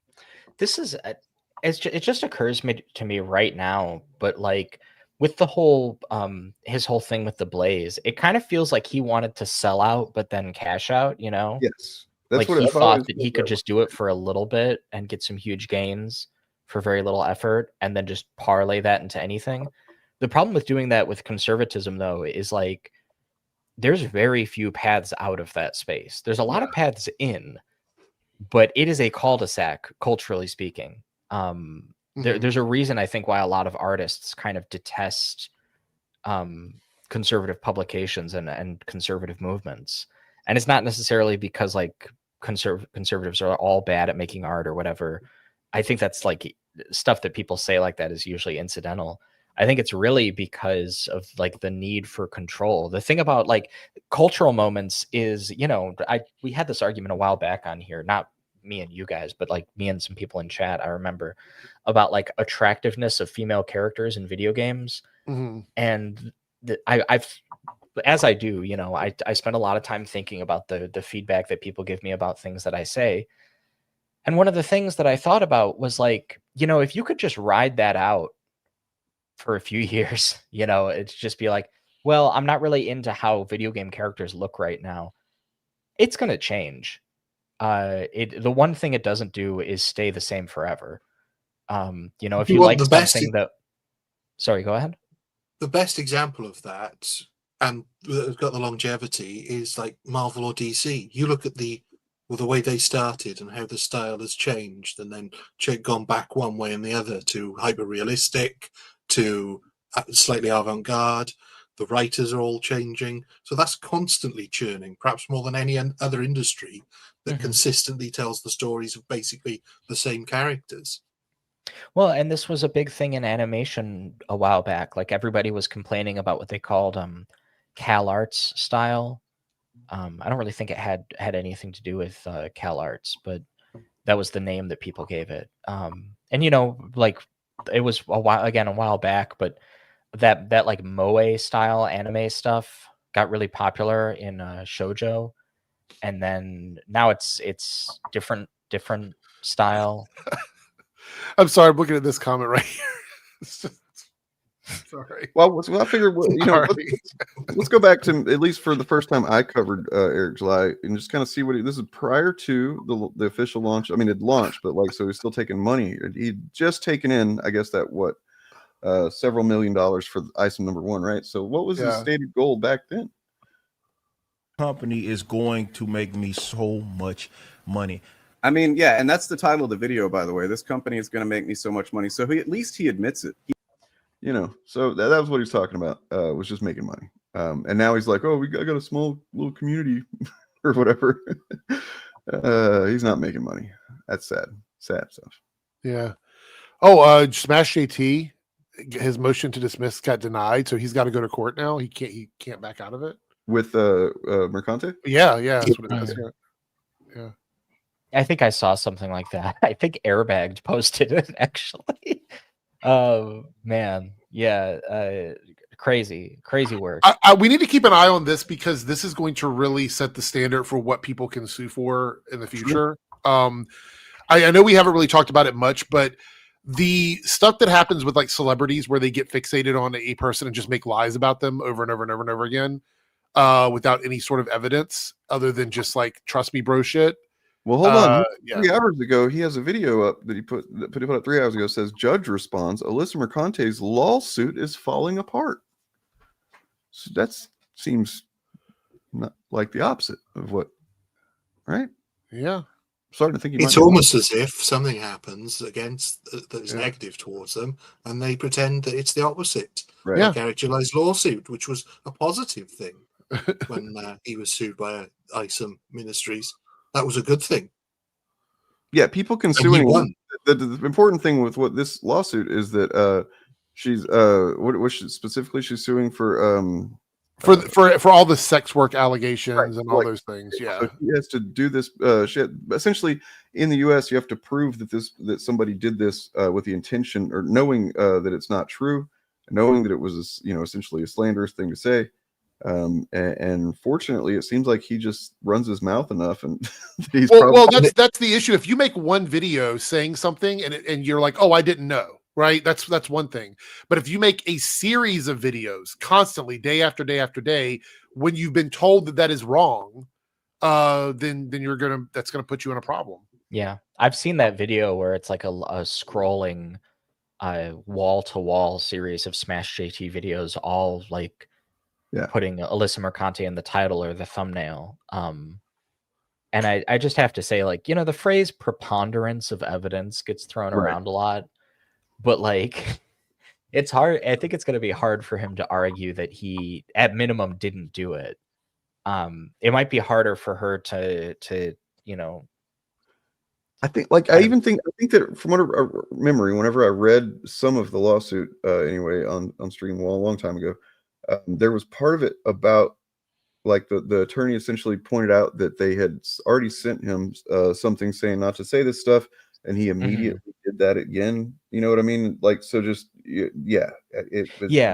guys like that only have one mode, and it's grift. If they get a cease and desist, their response is to go live on Twitch. Like if I got a cease and desist about something and I knew that I was lying about it, I'd be like, you know what, this is an easy way for me to just not get in trouble, so I'm going to shut the fuck up. But these guys don't. They're like, no, we're going to double down on it. The lies are going to keep coming, and like you were saying, they all they know how to do is grift. That's it. There's no other. Their brain doesn't work any other way. And the big mistake he made as well is he picked somebody who wasn't a celebrity. Right. So the celebrities, like Brie Larson, doesn't give a shit what the court ring says. No. She's got a big pile of money to comfort her, and she doesn't go on YouTube and watches shit. So I mean, she also just started a YouTube channel that she hardly put any effort into. I'm sure has people working on it for her, and they are just dominated, in terms of numbers, all the people that talk shit on her. So well, exactly, yeah, it's an easy win. And so Alyssa Mercante was not a celebrity, so was not insulated or isolated from that. And also, he went far too far in the things he was saying about her, because there was that other games journalist that I can't remember the name of that they went hard on. She was with one of the gaming networks that had a YouTube channel, and Frost, something like that. Yeah, it was Frost. Yeah, that was it. Yeah, they went hard after her, but not technically lying about her. Mm-hmm. It was just because she was speaking out against essentially fucking cringe behavior from dudes in gaming culture, and oh my god, it was completely unjustified. But the mistake Smash JT made and his cadre of hangers on is they went too hard on somebody who was just a normal person. And when you do that, then the law takes a dim view of that. But I also want to point out that the difference with this one and a lot of these other ones is that there was already a cease and desist sent to him from her lawyers, right? So this was one of those things where it wasn't that she was asking him to remove all the other content. It was like, I don't want you to make more lies about me in the future, and he just continued to do it. That's the big issue. It's going to make her look really good in court that she repeatedly tried to not take this to that level, and he just couldn't take no for an answer. Yeah. Well, I mean, he violated a cease and desist. That's the first big thing. Is the judge is going to? I don't know if it's a judge or a jury trial. I'm not totally sure, but they're definitely going to be looking at that, and they'll also be looking at why he decided to violate it, and does he have proof of any of the claims he's made of her. And this is the reason why I say this is a big deal for us to keep an eye on. Is you're right, like the larger celebrities probably don't care, but we're not seeing just that anymore. They're attacking anybody and everybody with lies. They're just, all of it is libel. You know what I mean? And it's all over social media. So yeah. You do have a super chat from somebody else's channel here, from DJ LO5 £5. Do you think Warner Brother will likely be bought by Apple or Universal? At this point, I'm praying Netflix is Warner Brothers, since MAGA wouldn't get its hands on it. When you get into that, I haven't looked into what the news is today. I don't know why you don't mention CBS Skydance. I don't know if they're not in contention anymore, because if they are, that's a very bad thing. We found out some information about how they operate yesterday. Yeah. And and apparently there's a rumor the Saudi government is trying to throw their hand in on it, which I don't necessarily believe that until I see it. But yeah. So I'd said when we first talked about it that this guy is him and his dad are like the second richest people in the world, the Ellisons. So they're probably big pieces of shit. And this guy is a big piece of shit. He's MAGA, and he specifically apparently said that they want to build a MAGA brand essentially with their media. So in the event that they end up owning and operating the DC Comics characters and media, it might, one thing is that they have a list of people who have spoken out critically of Israel, and they don't work with those people as actors and whatnot. So that would probably wipe out a good chunk of the people that we're used to. Well, he also said the Ellison said that he wanted to bring alpha male energy back to entertainment or whatever. Yeah. Did you post that on YouTube community, Eric? I don't remember. I made a video about it on Monday. Okay. Oh, yeah, I made a video about it. Yeah. I basically just said like this is worst case scenario because I have never advocated for entertainment to be owned by Democrats or Democratic or progressive ideology. I have never ever advocated for that. I don't think it would be good for anybody, for any company to have like an ideology at the top that everybody has to adhere to. I think that's bad. All I've ever asked for is fairness and fair treatment for everybody in the industry. You know what I mean? So that's what I've always been about. So having someone come out and say that they want to take their mega entertainment empire and turn it into a MAGA propaganda empire is a red flag for everybody. Like, it doesn't matter if you're MAGA or not. Like, what happens if the same thing goes on with Disney? What if Disney's like, now we want to be like the anti-MAGA empire? Like, you guys would lose your fucking minds. This is not good. It is not good for entertainment at all. We wouldn't get movies like Sinners and stuff like that. They would take all anything diverse out of it if it did not speak to MAGA ideology. That's just the reality of it. Well, let's be honest about it. They shit their pants when Disney made a slight move in that direction without even going that far. So, yeah, they would hate it. But what I find weird about this is it's not going to work because we've seen what happens when you have that ideology in place over an artistic endeavor. So, are they just got enough money that they don't care about sinking? I agree with you. I agree with you. I think if they try to turn, because we've seen it happen with what is it, the Daily Wire service or whatever. Yeah. Like when you try to turn media into that, it fails. It falls on its face almost every single time. And so to turn Paramount and Warner Brothers into a MAGA studio would be the end of those. They would die. They would die if they did that. It just, that's the reality of it. The studios would not survive through that kind of rebranding. It wouldn't work. And they're both publicly traded as well, aren't they? So they both have shares. They would have to take it private. That'd be the only way they could do that. Yeah. And I don't think they want to do that because too many people in the richosphere make money off of these things. That's how they get a lot of deals done. So taking it private would be a disaster for them.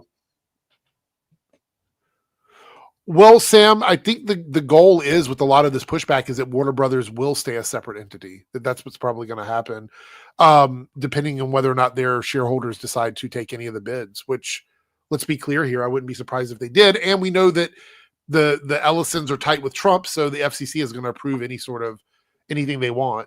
So, because they just did that disaster, what is it, CBS did that disaster fucking 60 Minutes interview with Trump that was just even edited was a garbage ass interview. I haven't looked yet. I heard some stuff though. It was bad. It's clearly edited. The transcript doesn't even line up with the actual footage, and then the transcript is also weirdly edited. It's just, yeah. Okay, it is though. Even though it was a massive softball interview for Trump, he still looked awful. Yeah, he admitted. I think it was that interview where he said he didn't even know the crypto guy that he pardoned. The crypto sex trafficker guy. He's like, I don't even know who that is. Just pardon him. Didn't know you gave him a presidential pardon. Like, I just want to make sure that I'm not like hallucinating or something, because I'm reading this Variety article about Ellison and Paramount and stuff like that. There's going to be a UFC fight on the lawn of the White House. Yes, that's been happening. Yeah, they were talking about that months ago, but yeah, the absolute fuck.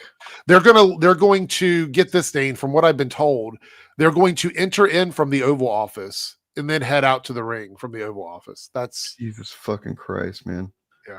Yeah. I mean, look, it became cringe to say this for a while because it became such a meme, but I'm back to it. Idiocracy. We're in an idiocracy now. Yeah. Jesus Christ. Yeah.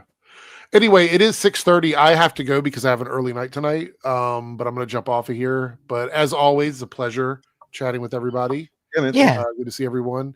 And everybody watching from my channel, be good, play nice, or you will get muted. I'm pretty sure that some of you are waiting for me to leave to do that. So I look at my list afterwards and I'm like, there we go. There we go. Anyway, I'm out of here. I will see everyone later on. See ya. Yeah. Well, what do we got? So Sydney Sweeney's going to be the next Bond, James Bond. That's pretty cool. This is what I hear. This is what sources are saying. This is what the sources are saying, and we are outraged because I don't know, James Bond is not a woman, and we think that James Bond should not be a woman. No, I don't know. What was the deal with that? She said she was like interested in, she, you know, probably kind of. No, there were rumors circulating that Amazon were looking to her to be the next Bond girl, even though they've officially stated they're not going to cast until they've got a director and a script in place. And at the moment, they've only got a director. There were rumors that Sydney Sweeney was going to be the next Bond girl. So in an interview, the interviewer asked her, "Would you be interested? There's these rumors circulating. Would you be interested in playing the next Bond girl?" Right. Well, she said, her statement was, "I would be more interested in playing Bond." Yeah. Yeah. Ooh, I mean, which seems a woman. Yeah. Well, that seems like the sort of thing that if any other actress said it, then the Chuds would have at least 2 months of content out of it. Right. Yeah. Yeah. I mean, So, honestly, he has not missed once for me. So I'm obviously gonna check it out and hope that it's good, but I don't know. I just don't see. Patrick H. Willems. I don't love all his takes these days, but like he did do a Bond video not long ago that he essentially nailed it, in my opinion, as far as the why it's going to be so difficult to do another iteration of Bond after the Daniel Craig iteration, because that one was the one. But yeah. not just that, but it's not even that Bond's antiquated now. It's that the world has changed so much that people understand. People are looking for more realism now. Yeah. A bit like they were when Daniel Craig started, but people didn't actually want realism. They just wanted sort of Bourne Identity type realism. Right. Whereas actually spying is just really boring 90% of the time. So is it going to be James Bond sat at a computer looking at Russian files all day? Or I wonder if he'll release the fucking Epstein files. That would be interesting. A story really about a story about finding out that a famous world leader was best friends with a pedophile. Yeah.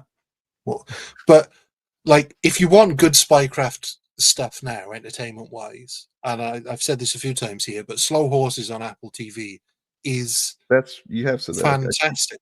I should check it out. It's unbelievable how good a show it is, and I urge everybody to go and watch it because, I mean, it's hilarious as well. It's very funny, but it's also taking a semi-serious look. It's elevated reality because the sorts of things they deal with, you could potentially see happening. Plus, they're all a bunch of fuck ups. So, I mean, I don't think so. Superior. I don't know why you would say that about everybody else, but I mean, are you trying to suggest something about? I mean, Jeffrey Epstein definitely was. See, did not watch all that Angie live stream last night. It was on status of yeah. I didn't know they streamed last night. Yeah, it was the same time we were streaming. I did mean to mention it, but I forgot. I normally try and avoid that, but last night was a special occasion. So yes, it was. Yeah. So yeah, what do you do with James Bond? Do you make him more like the Mission Impossible films? Why bother? You've already got the Mission Impossible films. The reason Bond worked originally is because seeing a spy go all around to these exotic locations and do spy stuff was interesting because nobody had seen it before. I mean, most people didn't go on holiday in their own countries, let alone jet setting all over the world.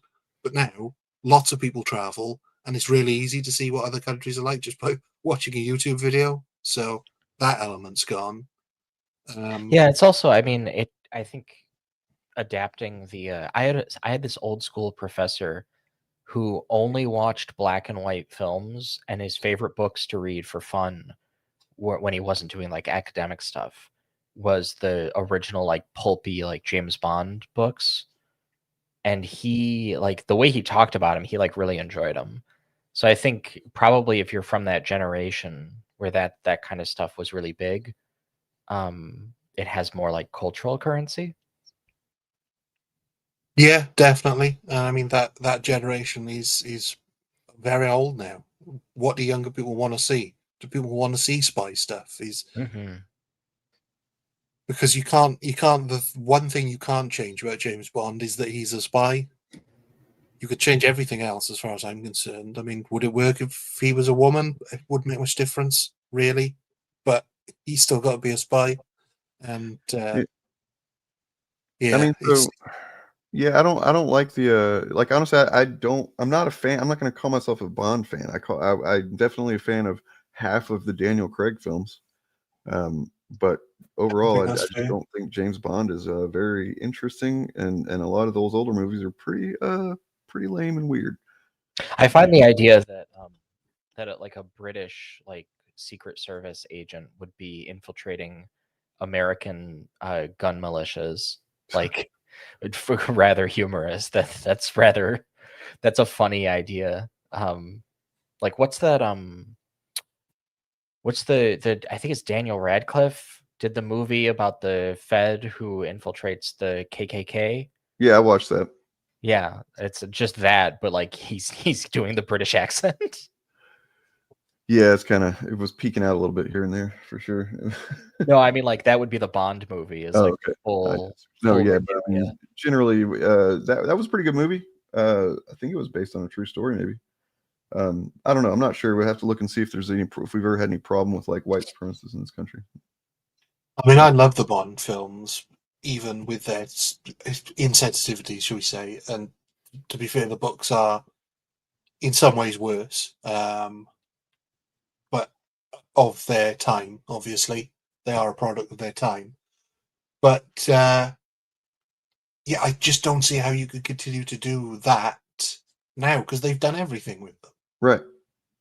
Yeah, that's the it's a pretty good analysis that Patrick Willems did, and I agreed with it 100%.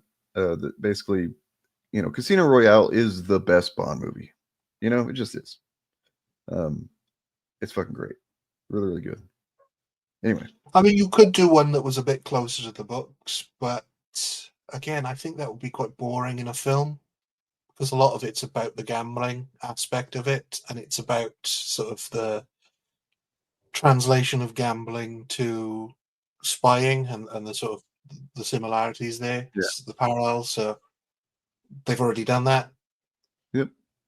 So it seems like basically anything that they do is going to be retreading at least a little bit. But I mean, that I felt the exact same way about Batman whenever we found out that the Batman was going to be a more grounded, gritty take. I'm like, didn't Nolan do that already? And then it turned out that no, he had not done it to the degree that Matt Reeves did it. So maybe there's something I'm just not able to see until it happens. But I mean, possibly, but I think Batman's got a more varied history just because the character's been consistently used and tackled by so many writers and got so many stories. Whereas with Bond, really, outside of the main books, you've got the other books that other writers have taken on, but that's it, and the film adaptations. So there's not as much to draw from there. I mean, we still haven't really seen the Bond movies tackle like the Hutch storyline, or so many. I mean, they just haven't gone near. They've never really done anything decent with Robin, and that's a big part of Batman's character. So I did go ahead and grab this just because I'm fucking curious, man. What he might have to say. It's an 18-minute video. We're definitely not watching anywhere close to that, but a lawsuit update regarding Alyssa Mercante's frivolous joke of a lawsuit that I've been dealing with for the better part of the last year going on now and seems to be never ending. But we have actual conversation from the Honorable Margot K. Brody, the judge over this case. And what was presented to our lawyers today was actually, I don't want to get too like celebratory.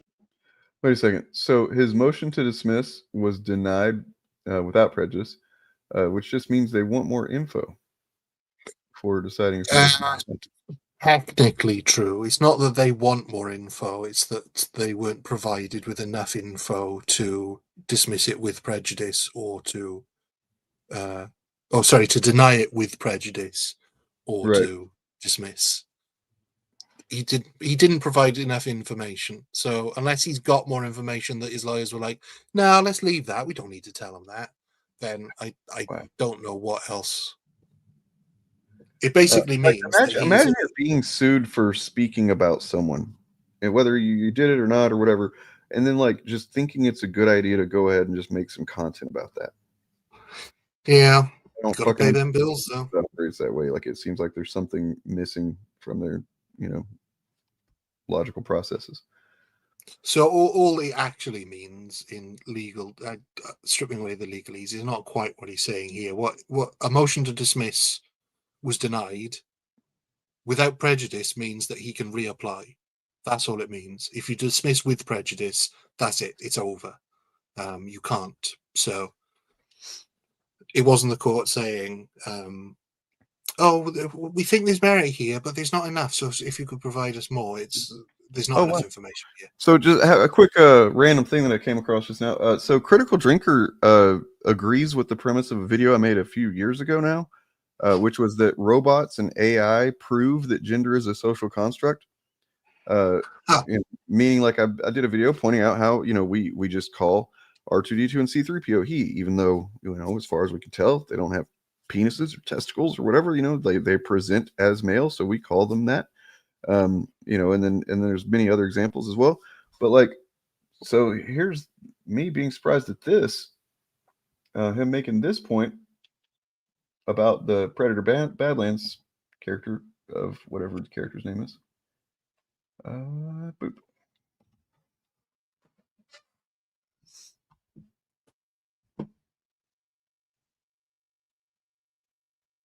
Good job. Way to go, Drinker. You got there backwards, but you're there. Yeah. I mean, it sometimes it takes a while, but I mean, it's she presents as a woman, so I'm sure that everybody refer to her as that. I'm sure if the Predator spoke English, he would. But I mean, we also technically don't know what gender the Predator is. No, I've heard them talking about him with he/him pronouns. Oh yeah, but that's people. Yeah, but that's not. We don't know for certain. That's just what the gender people have ascribed it. The Predator, all of the Predators. I guess, kind of. I'm picturing the Critical Drinker doing the thing he did for the Acolyte, where he's like checking frame by frame, in like Predator Badlands footage to see if the Predator has a bulge.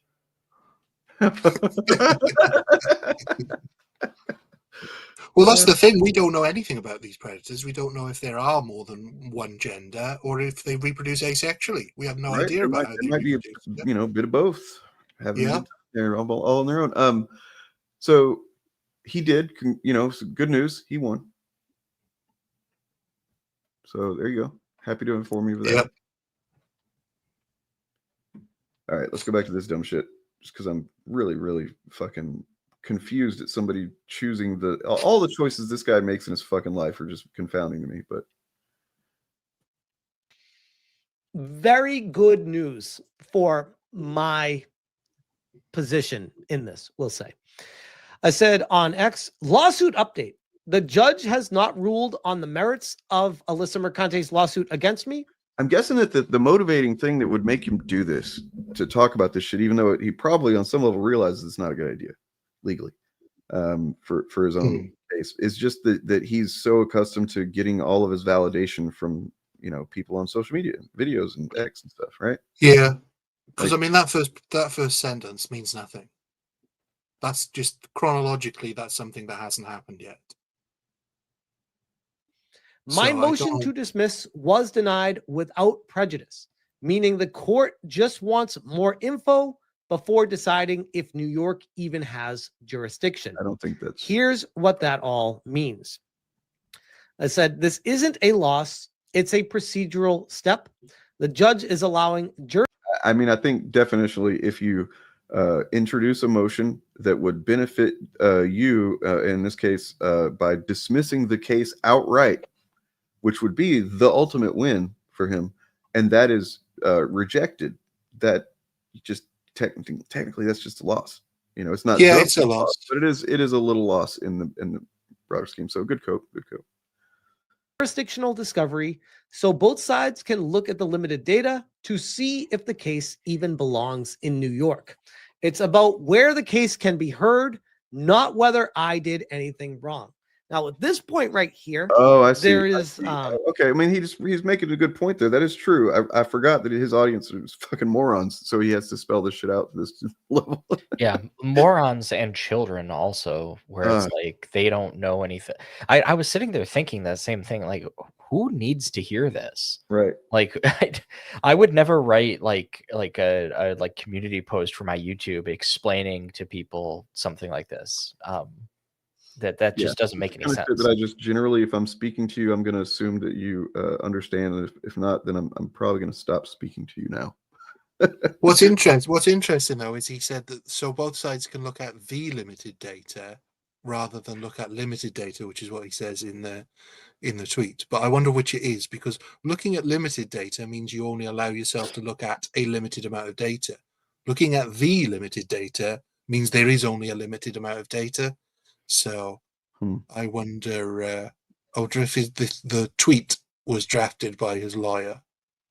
I mean, the degree, the level of just fucking self delusion that this guy must operate in at this point. I remember when the lawsuit was dropped on him, and I'm just like looking around trying to find any, because he was constantly making videos. He might still do it, where he's saying that she was stalking him, harassing him. She can't stop talking about him. And it's like, that was before I think she even started doing video game streams and stuff. So, where was she talking about him? Maybe a tweet here and there where she was mentioning chuds in general or something, but like he was making literal videos of her every goddamn day. Just like she would say something completely unrelated to anything and like, oh, that's a video, literally the Jeremy Griggs, Brie Larson thing, right? Melissa Mercante says one little thing, we make a whole narrative out of it. Yeah.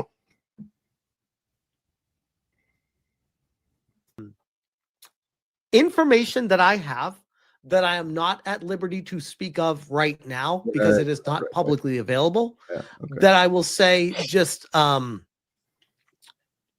the situation is not great for Alyssa. And I have a feeling that basically I'm awesome, she sucks. That's all I can say right now. She understands if he has information that wouldn't be great for her, then I'm going to let that one go, because if that was the case, then why wasn't this case dismissed based on that evidence? Wouldn't the easiest thing to just be for him to say, yeah, I said she was a sex worker and she wasn't? Yeah. The easiest thing in the world.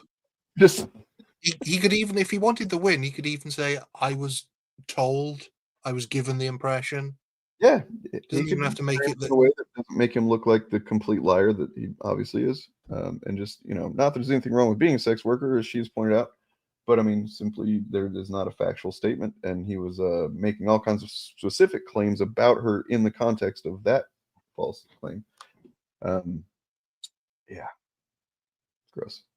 I can't even watch this guy, man. Like it's honestly makes me kind of depressed to see him doing this, because from what I understand, he's a father too. Poor kids. Poor kids. Anyway. But he's going to sell the lie to his audience, just like that in the discussion he had with that Pauline guy. His audience thought that he was winning that all the way through, while being completely factually inaccurate. So as long as his audience that is just winning. speaks to the nature of the parasocial kind of little mini cults that the internet has brought upon us, right? Like, if you're, I'm starting to get kind of like distracted because I'm hungry as shit, so I apologize. Here's this. We looked at this last night, but I just wanted to, it's a cool thing. Check it out. Shape the comic book industry into what it is today, creating Captain America and co-creating many more. And now there's a growing push to honor the late comic artist Jack Kirby by renaming Essex Street on the Lower East Side, where he was born and raised. Dave Carlin spoke to the man working to make it happen. Jack Kirby, to not just comic book art, but pop art in general, is what Shakespeare is to drama. Right over there, it's the cover of Fantastic Four #1, and this launched Marvel as we know it. The genius innovations of Jack Kirby started on the Lower East Side. Pop culture historian and author Roy Schwartz takes us through his life and marvelous creations. Captain America, the Fantastic Four, the Hulk, the Avengers, Silver Surfer, Black Panther, and countless other characters and concepts. Here is Kirby being interviewed for a 1987 documentary titled Masters of Comic Book Art. My stories are people's stories. These ideas of forced perspectives and scales just was not done in comics before him. Kirby was born in 1917 into extreme poverty. He got into the Pratt Institute for Art at 14, but had to drop out to help support the family. They lived in this building on Essex Street, a block of which is being considered for a name change to Jack Kirby Way between Delancey and Rivington. A petition drive and committee approval is done. Next comes a vote by the city council. Kirby created Captain America in 1940 when he was 22 years old. And what he had on the cover of the first Captain America comic is Captain America punching Hitler. And they got death threats. Kirby's Lower East Side upbringing and his family and friends show up repeatedly in his work. So this is Fantastic Four 52, featuring the first appearance of Black Panther. Jack Kirby created him based on a childhood friend from the Lower East Side. The idea of naming a street after Jack Kirby in New York is something that would be incredibly fitting because he brought so much of New York to the world. Jack Kirby died in 1994. He did get to see some cheap TV movies, but he never lived to see the Marvel Cinematic Universe. When the street name gets expected approval, look for Kirby's 2 kids and grandkids to attend the ceremony, along with special guests from the now vast world of comics. On the Lower East Side, Dave Carlin, CBS News, New York. Got more Critical Drinker Predator stuff that I want to show here, and then I got to get out of here and get some food. But here we've got Critical Drinker saying that this sudden Predator hype seems a tad forced. Or sorry, manufactured. Manufactured is the word he uses, which I think is interesting when you think back to. And I'll pull up the image in a moment, but. God damn, I hate how StreamYard has changed this shit where you have to remove something before you can add something. There's no reason for that. It just makes things harder for no reason. All right. Just seems tad manufactured. Interesting. Yeah, it's really weird how once reviewers saw the film, they gave it positive reviews. I mean, why weren't they giving it positive reviews before they saw it? Yeah. I appreciate that he's discovering how linear time works. Yeah, yeah. I get these. Actually, this is one of the most common versions of comments that I get, where it's like people trying to justify like negative reviews on the basis of not having seen something. And sometimes they'll make points where they're like, well, I feel like a user review sometimes could be like, I saw the first couple episodes and I just couldn't get into the show or whatever. And I'm sort of warm to that, but I feel like if you're a YouTuber and you're making videos about it, no, watch the fucking show. Like this is the thing. Like I watched I fell out of The Walking Dead after sticking with it for a number of seasons. I watched some of Walking Dead Dead City and I fell out of it because I got frustrated in the way that I always do with these zombie shows. And I watched the first episode of Z Nation a while back, and I finished the first episode and I didn't like it. And I didn't watch them, but I also didn't like post videos where I like talk a ton of shit about it. These are fake reviews and shit. Yeah. Well, and then like this is the thing is like then these people create these weaponized culture movements where they're all like not engaging with a thing, but then scorning you if you like it and acting like it's a blight on the industry. You know, Well, I mean, this entirely makes sense for the Critical Drinkers MO because in a linear fashion, as we normally treat time, Prey didn't have any hype, came out, was well received, everybody liked it, and so people took notice that the Predator universe was essentially back on its feet again. And then the cartoon came out, people liked it, and that was basically like a teaser for this film. And so people were looking for it, and so reviewers have seen it, given it positive reviews.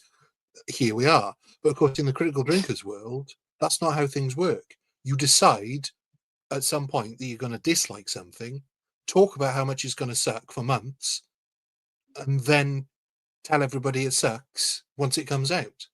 So that's why he finds this manufactured, because this is how normal people's brains work, whereas his doesn't operate like that. Maybe if more of the reviewers had been nitpicking quotes about the production of the film for months beforehand and saying how positive this looks, maybe he'd appreciate it then.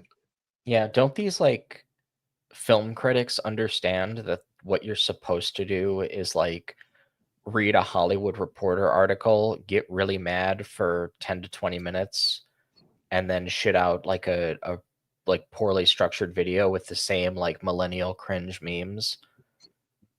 I don't know. Yeah, It vexes me so.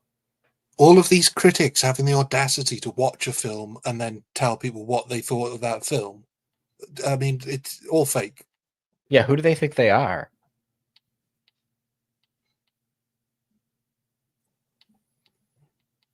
I feel like my humor's too dry. There's going to be somebody who doesn't get that.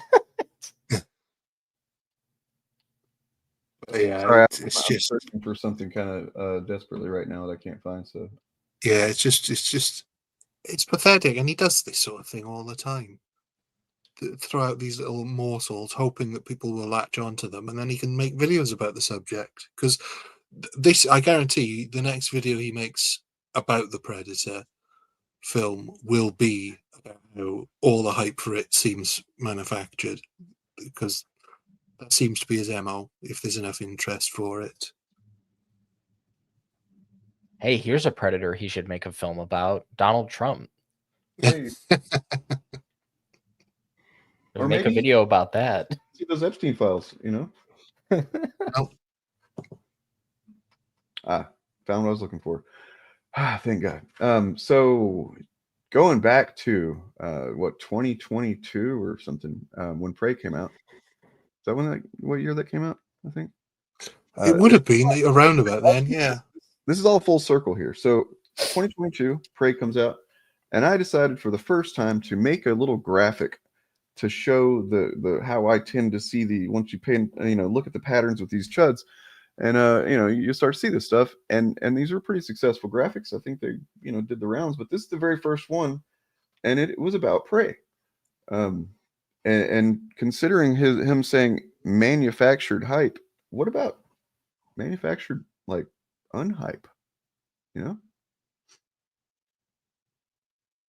So this is a little bit sloppy because I was not super familiar with Drinkers content yet, so I kind of applied some stuff to him that is more about just chuds generally.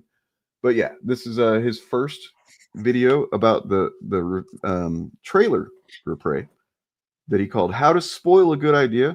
So going back to what you said a minute ago, he had not seen the movie, just decided it was spoiled. Then in his ideal scenario, it would come out and people would hate it, and they could say blah for all the reasons that I said it was going to be bad. That's not what happened. So then you kind of have to pivot. And what he did in this case, let me move the chat off screen real quick, is he just changed the name of the video from to that, and then of course the negging like a chick at the bar in Florida or something.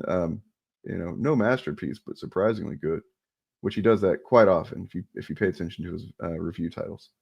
It's like he knows he has to hit the negativity quota, but if something is actually so good that everybody's generally liking it, then he has to kind of appeal to that as well. So here we go, full circle. talk about manufactured shit, man. Yeah, and there was a comment from Chevany at 11. So Critical Drinker hates no, the one before this. So Critical Drinker hates this film because Elle Fanning is the lead and the Predator is played by a Samoan actor. No. Critical Drinker hates this film because he thinks his audience will also hate this film, and he wants his audience to hate this film. Well, I'd say that it's actually also because it's technically a Disney product at this point. Yeah. Although they will ignore that when it suits them. Because it's not obviously a Disney product, but I mean, I'm sure they. Yeah. I mean, if you look at his, I would bet that like the vast majority of the stuff he covers is some Disney course that speaks to how goddamn powerful Disney's become and how much they own, but still. Because like we've said before, they don't go after the Netflix Marvel shows, and they were technically a Disney product. They still talk about the old Marvel films, even though pretty much all of them were a Disney product. What was that movie that just came out as an Amazon movie that I actually really enjoyed? And from memory, I don't think there was anything really that they would have called necessarily woke or whatever. Like, but if they were sincere film fans even and reviewers, then they would cover it. It was a Heads of State, I think it was called. With Cena and Idris Elba. Yeah. It's a pretty entertaining movie. And it seems like that kind of thing that these chuds claim that they would want. You know what I mean? Good action, funny. Of course, there was a badass girl in it, but she wasn't the focus. So I don't know, just stuff like that, man. I'm so tired of chuds. Hell yeah, it did. It was a good movie. It was excellent. That was like some of the best animated action I've ever seen. Like up there with the Spider-Verse stuff. No? Okay. Some more glimmers of hope that Palantir is having a wobble in the stock markets. Oh yeah. The guy who was the focus of the Big Short has big shorted it. So that's positive. This is not positive. So I found something to counter that. Sorry. Might have to cover this on Friday, but yikes. Literally Q posting has been hotel. Like IRL posting too. Does that say deport Medrano? Yeah. Jesus Christ. Yeah. Boycott Amazon. Now I'm confused. Oh, I see. I thought they were saying it was a Disney thing, but no, it's an Amazon now. I understand. Oh, Amazon's the latest target. Yeah, I'm sure Trump really gives a shit. I might be misreading that. It looks like there's an asterisk there that says under the picture, transgender Satan, main character of Has Been Hotel. No, she's his daughter. That's really clearly, you'd only have to watch one episode to know that. This is these people never fucking see the shit they complain about. They really don't. I mean, and they also don't know the stuff that they claim to appeal to as well. So whenever it's like comics or the Bible or the Constitution, they don't know that shit either. They don't know shit. They don't know shit also, they also don't even know their own mythology because Satan's a fallen angel, so angels have no gender. So can't be transgender if you don't have a gender at all. Well, he's a father in the show. Yeah, it doesn't matter because he has no genitals. Hold on a second. Digsby, that's the only one of those you get in chat. As someone who, as of just even 6 months ago, was still letting that word slip out, I'm not gonna, do anything about it at this point. But I'm just letting you know that we're not doing that word around here. And also, then look, you just did another one right after it. If you can't not, appeal to ableism, then just get the fuck out of here. What I don't understand about this, so first of all, I don't. This is just crazy, but deporting Vivian Medrano for making Has Been Hotel, that's like a double First Amendment violation. I mean, because it's speech, but it's also a question of like religious freedom. Honestly, like being that this is straight up unashamed, unabashed Q posting, I'm kind of like surprised that that's how the soft punishment that they're going with in their ideal scenario, because I've seen some crazy shit proposed from these Q people about. Yeah, I mean, if you look in the bottom right corner, sadly, you see the Punisher skull there, and I'm thinking, imagine if Marvel had written the Punisher to be a character who, after his wife and kids are slain, wrote strongly worded posters that asked for a boycott of crime. And picked bread crumbs on the internet to find you know, the truth or whatever. But, oh god. Anyway, yeah, that's pretty cringe. But you know what's not cringe? Well, no, all these movies are cringe, but some of them are less cringe than Rogue Elements, apparently. Rouge Elements.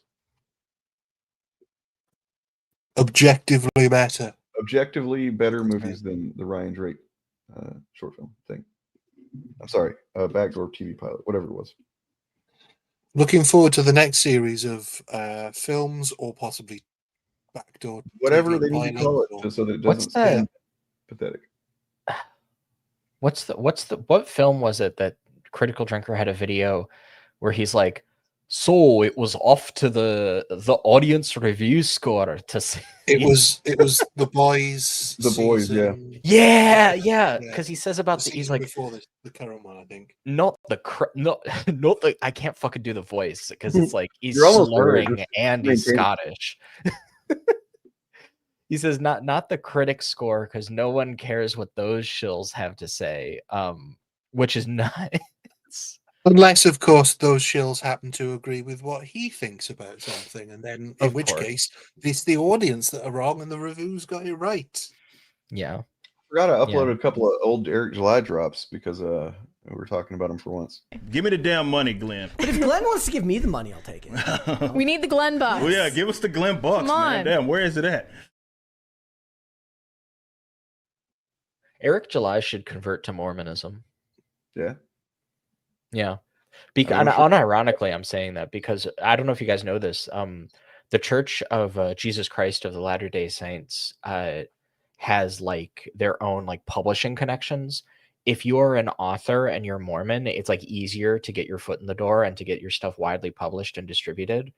Like no lie, it's like they have like a preferential like publishing thing because there's like a Mormon doctrine about like it's about like men and literature and stuff like that and like because I'm gonna get this wrong but it was like a whole thing with Joseph Smith that like who like modeled like that men are supposed to be like creatives, and it's like they have this impression that like it's like a masculine pursuit to create like fantasy.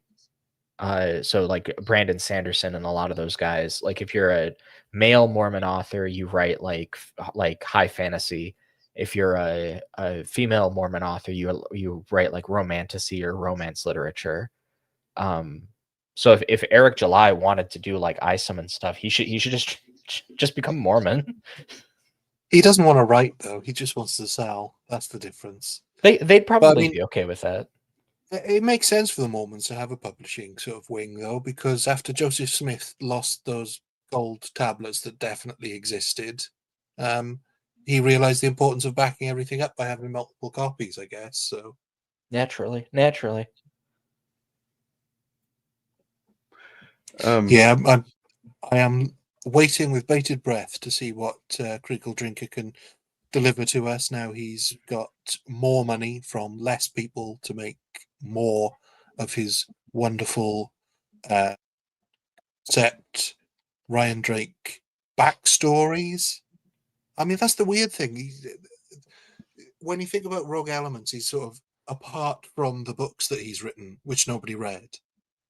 Wouldn't you start the story at the beginning rather than completely avoid telling people in the film about all the important stuff that happened in the books that nobody's read?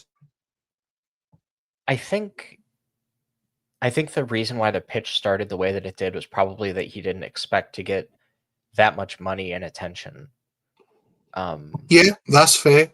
But second time out, he's carrying on the story in the films, not the story of the books. Yeah. Maybe like a sunk cost fallacy kind of thing. Like he just has to keep going. I don't know. I mean, that's a good point. Yeah, why wouldn't he just adapt the fucking books? That feels like such a layup to just like find somebody who's a screenwriter and be like, "Hey, I wrote these like these fiction books. You know, can you make a script out of this and we can make a film?" Well, from what I understand, his books are written as if it's a film anyway. He writes his books as if he's writing films. So they're very bad books and they're also very bad screenplays. They're sort of neither. But yeah, adapt whichever book it is that's got a story that he can tell cheaply on film and just do that. But this is what happens when you have no experience in making films. Sedge. Well, I'm gonna have to get going. But first, a couple more things. You guys are not ready for this, but here it goes.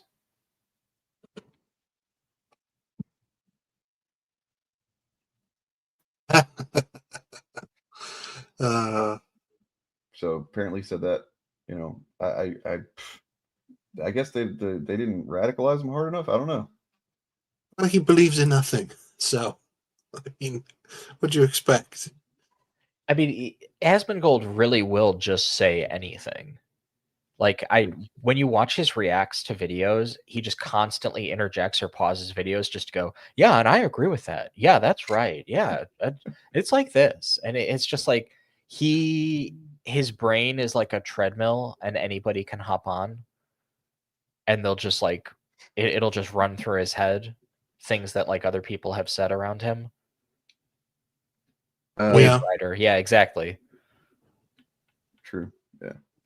As an aside, are any of us happy from? I mean, I would hope that people are optimistic and recognize the need to maintain focus and find something to do, to get involved, to to do some small part.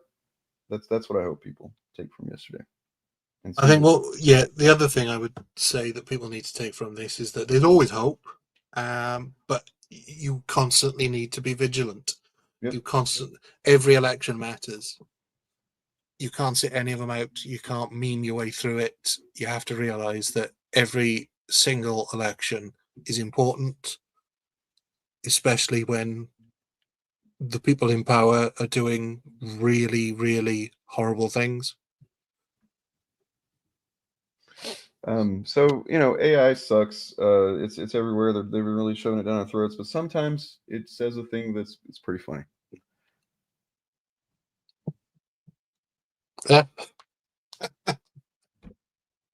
So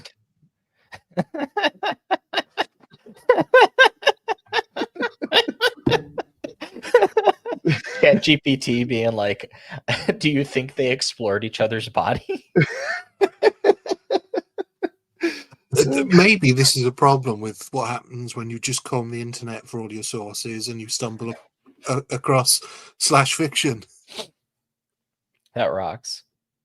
Because I can very much see this just being verbatim a thing that was tweeted by somebody. Yeah. Probably more than one person. Yeah. I do wonder if, like, a few years from now, we're going to get all references to Kirk and Spock in Star Trek are going to be that they were lovers because 20 years ago somebody wrote a blog about how they were obviously having sex and then went into great detail about how that happened in one of their fanfics. Yeah, I believe that. That sounds real and true. Yep. That's all I got. I mean, I could keep scrolling saltier than crate and come up with more, but I'm hungry. So yeah, let's eat. Secret revealed. Shillcast secrets. All right, and yeah, promote y'all stuff. Talk about what you got going on. Yeah, I think the Ben Shapiro video, if I can't have it done by this Friday, it'll be by Monday. It is a response to his Superman review, but I go super duper in depth on like the way that he thinks and the way that he talks about art and why. It's like a deep dive onto him. And then I'm finally doing my very transgender Lady Ballers review, talking about conservative ideology in that film. And I've got other film reviews. I'm actually hitting up a few this month. I saw One Battle After Another. I'm going to do a video about that. I saw Until Dawn, which is the film adaptation of the movie. I'm doing a video about that. I liked that a lot, actually. I saw Weapons, which is, if not my film of the year, at least top 3. It was I thought fantastic. very Movie, interesting. right? Like, it was very Yeah, good. I really liked it. I'm a really big fan of that. So I'd seen Barbarian. I love Barbarian. If you haven't seen that, watch it. Same writer-director. And after Weapons was over, immediately when it ended, I picked up my phone to look up something, see what people were saying about it. And that's the moment that I found out he was part of Whitest Kids You Know. Yeah. Yeah, I think he said that emotionally for Weapons, he drew on his friend's death. Yep. You know, I don't the think film enough is is kind of being- about a few different things, but definitely you can get this sense of like grief and loss and like tragedy from it. And I don't think enough is being made about how, and I'm trying not to spoil this, but the old lady character is played by the same actress who was John Candy's love interest in Uncle Buck. I don't think Oh my enough is being god! made The about moment. Oh my god! Yes. Holy shit! Yeah. That's interesting. That's literally the only other thing I think I've seen her in. I think she's not prolific. She's more of a character actress. I up until talk now. about this. I guess because if you guys have seen it, I want to mention this. So I talk about this in the video that I'm going to have at some point up this month on the channel. But the thing that I noticed about Weapons is that everybody was talking about the scene where, I'm not going to spoil like why or how this happens. There's a dream sequence where the time that, because the basic premise that starts out at the beginning of the film is a bunch of kids disappear. I don't think that's a spoiler. Are you talking about the gun? Yeah, there's a dream sequence where the father of one of the kids sees a place. I'm not going to get into that, but over the top of the building is the like an image of a gun, and it has a digital clock built into it, and it says 2:17. 2:17 in the film is the time of the disappearance at night. It is also, I think, the ratio of people in the classroom who stayed to who disappeared. One child and one teacher stayed, and the rest of the kids disappeared. I've seen people bring that up. 2:17 is also in. I was searching for what people were saying about this because I had an instinct about what it was, and I checked, and people were bringing up crazy stuff online. Like somebody said in 2022, there was an assault weapons ban that passed the House of Representatives by a vote of 217 to 213. Oh my And they God. were like, oh, it could be a reference to that. And I was like, man, if it didn't have the gun, I would say that's far-fetched, but maybe. Right. You know But what it actually is. I actually went down several rabbit holes trying to figure out what other people were thinking of the movie, because I had my own thoughts throughout, and then I'm like, kind of wanted to see what other people. It doesn't seem to be. You know what? If you want to come on Must Stream Friday, I'd love to talk about the movie with you. So. Yeah, the thing I just wanted to say is Josh Brolin's character is screaming the name of his son. Yeah. In that sequence, he screams the name Matthew and then looks up and it says 2:17. And if you check your Bible, Matthew 2:17 is the section of the Jesus story where King Herod kills all the children. Oh. So it's like that was what I thought when I saw it. Like that was the Wow. first thing that I did after the movie was over, is I looked that up just to make sure I was remembering that right. Yeah, it's really, and also, by the way, in that section of the Bible, in that passage, there's a mention of a dream sequence of the truth being revealed through a dream. And also, there's an AR-15 in that sequence, in that passage as well. Yes. Yeah. So it like, it's a lot of people have brought up that it's like a metaphor for like school shootings and gun violence, which I think is really interesting and accurate. And yeah, it's a really great movie. There's so much to talk about with it. I wrote a whole thing, so I'll maybe hold off on saying anything more until I put my video out. But and then last thing, this month. I mentioned stuff that I'm doing next month, but I've mentioned everything that I'm doing this month so far, except I have one thing, and it's probably going to be next week. Whether or not the Shapiro thing is done this week, if it's done next week, then that and the Star Wars fascism explained video will be up. I'm doing a video explaining how Star Wars portrays fascism. It's going to be like a whole thing. It's going to be one of my most anti-fascist videos ever, I think. Fuck yeah. Looking forward to it.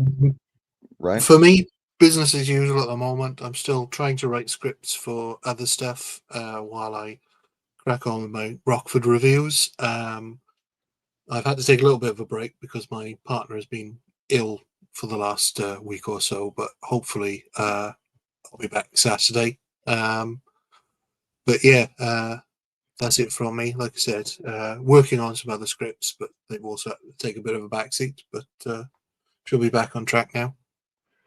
Well, where I'm at is that I am still in the final stretch of completing my music project, and I'm also been working on prioritizing, creating a workflow for myself that prioritizes Patreon as well as channel memberships. But so I haven't been the best at being consistent historically with doing the the early access to videos and stuff. Sometimes I just will upload on autopilot to YouTube and then not think about it. So I'm an asshole. But yeah, I'm making sure that all these things are going to be built into a reminder system that I have. And yeah, so that's going to be a thing. And so the reason the music ties into that is because the music is I'm not going to be selling it or anything. It's just going to be kind of like one more incentive for those who want to support the channel. You get those downloads for free, as well as any other music that I've made. I've made quite a bit in the past. Probably got a few dozen original bits of music that I've done, various kinds. Yeah. Anyway, that's this music project. I'm getting back into regular content. So yeah. What's up? Just for those who are not with us this week, or those who departed early, Eric's got a video up that he put up about 2 hours ago about Disparu being gross, which I think we can all agree on. Bob at Organized Chaos, Bob at Bob of the Old Ways, Pillar of Garbage is looking for patrons, if you can help him out with that. Angramuglia, The Birdman, Diet in the Force, all great channels. Who else am I forgetting? Anyone else that you guys can think of? Seems like these Chud channels aren't doing very well, man. You guys go support them, I guess. I don't know. Crimes of the Roman had a new video today. Oh, interesting. Crimes of the Roman? Yeah. Yeah, I'll have to check that out. Good content. Good shit. Yeah, I think that's all I had. I feel like there was maybe one other thing that's going to hit me as soon as I get off of here. But that's okay. I'll talk about it Friday or whatever. But yeah, you'll have a lovely remainder of your week. Here shall be another lyric video from a song I've completed recently. Oh yeah, I Really Know is good. Yeah. Good Yeah. Yep. And yeah. So, Yeah, I will say Otterly Noah makes good videos. That Tectone video was a little hard to watch. It was a very a harrowing experience. Oh, okay. I have not watched the last few. It seems like he's putting out a lot. I mean, not like in a bad way, but it seems like I've seen several recently that just exist. I haven't had time to do anything. I've literally been just all up in my music program. It's crazy. But anyway. Yep. Also this for sure. Always that. And release the Epstein files. Both of those. Also very real. Yep. Yeah. Man, I'm so fucking hungry. All right. See y'all later. The Rippaverse isn't fucking going anywhere.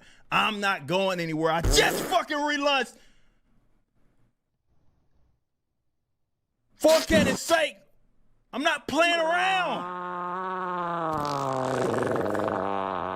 Get over it. Like my haters, man. I get there. But these guys are so fucking invested in my failure, right? got these gay ass dudes. These guys are 40 and 50 years old doing nonstop damn videos about me. And I'm like, bro, get a grip. A lot of y'all got family. You got women that you're supposed to be tending to, and you worried about me and what it is that I got going because you're so banking on my failure. It's like, bro, the most mild thing, I've said this before, guys, the thing that I've done that's been the most mild thing, the least political thing that I've done, the least controversial thing that I've done, or should have been, was launch a fucking comic book company. Who would have thought? Who would have fucking thought me launching a comic book company? Fucking mad.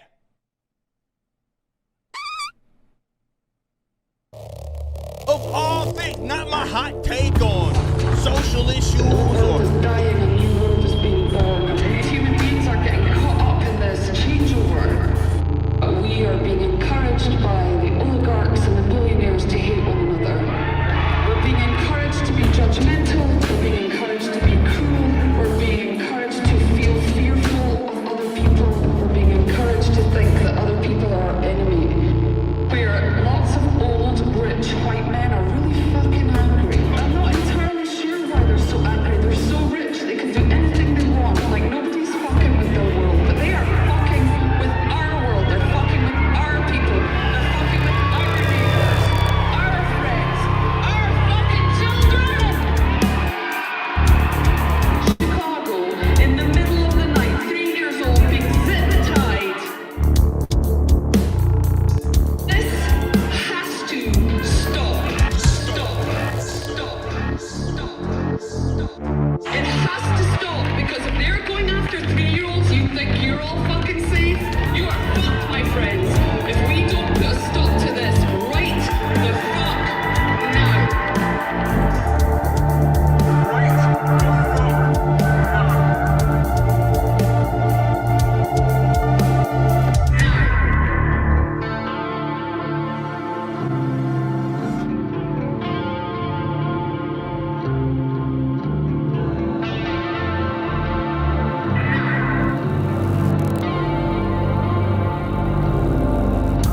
Behold the serpent,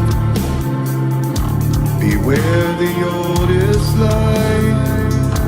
Begrudge our brother for existing on the wrong side of an imaginary line.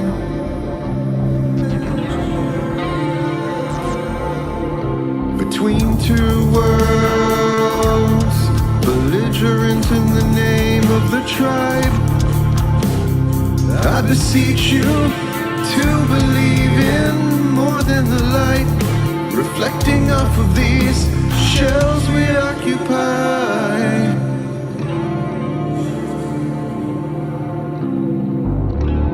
Because the truth is, Enjoy the negative grift, guys. I'm out.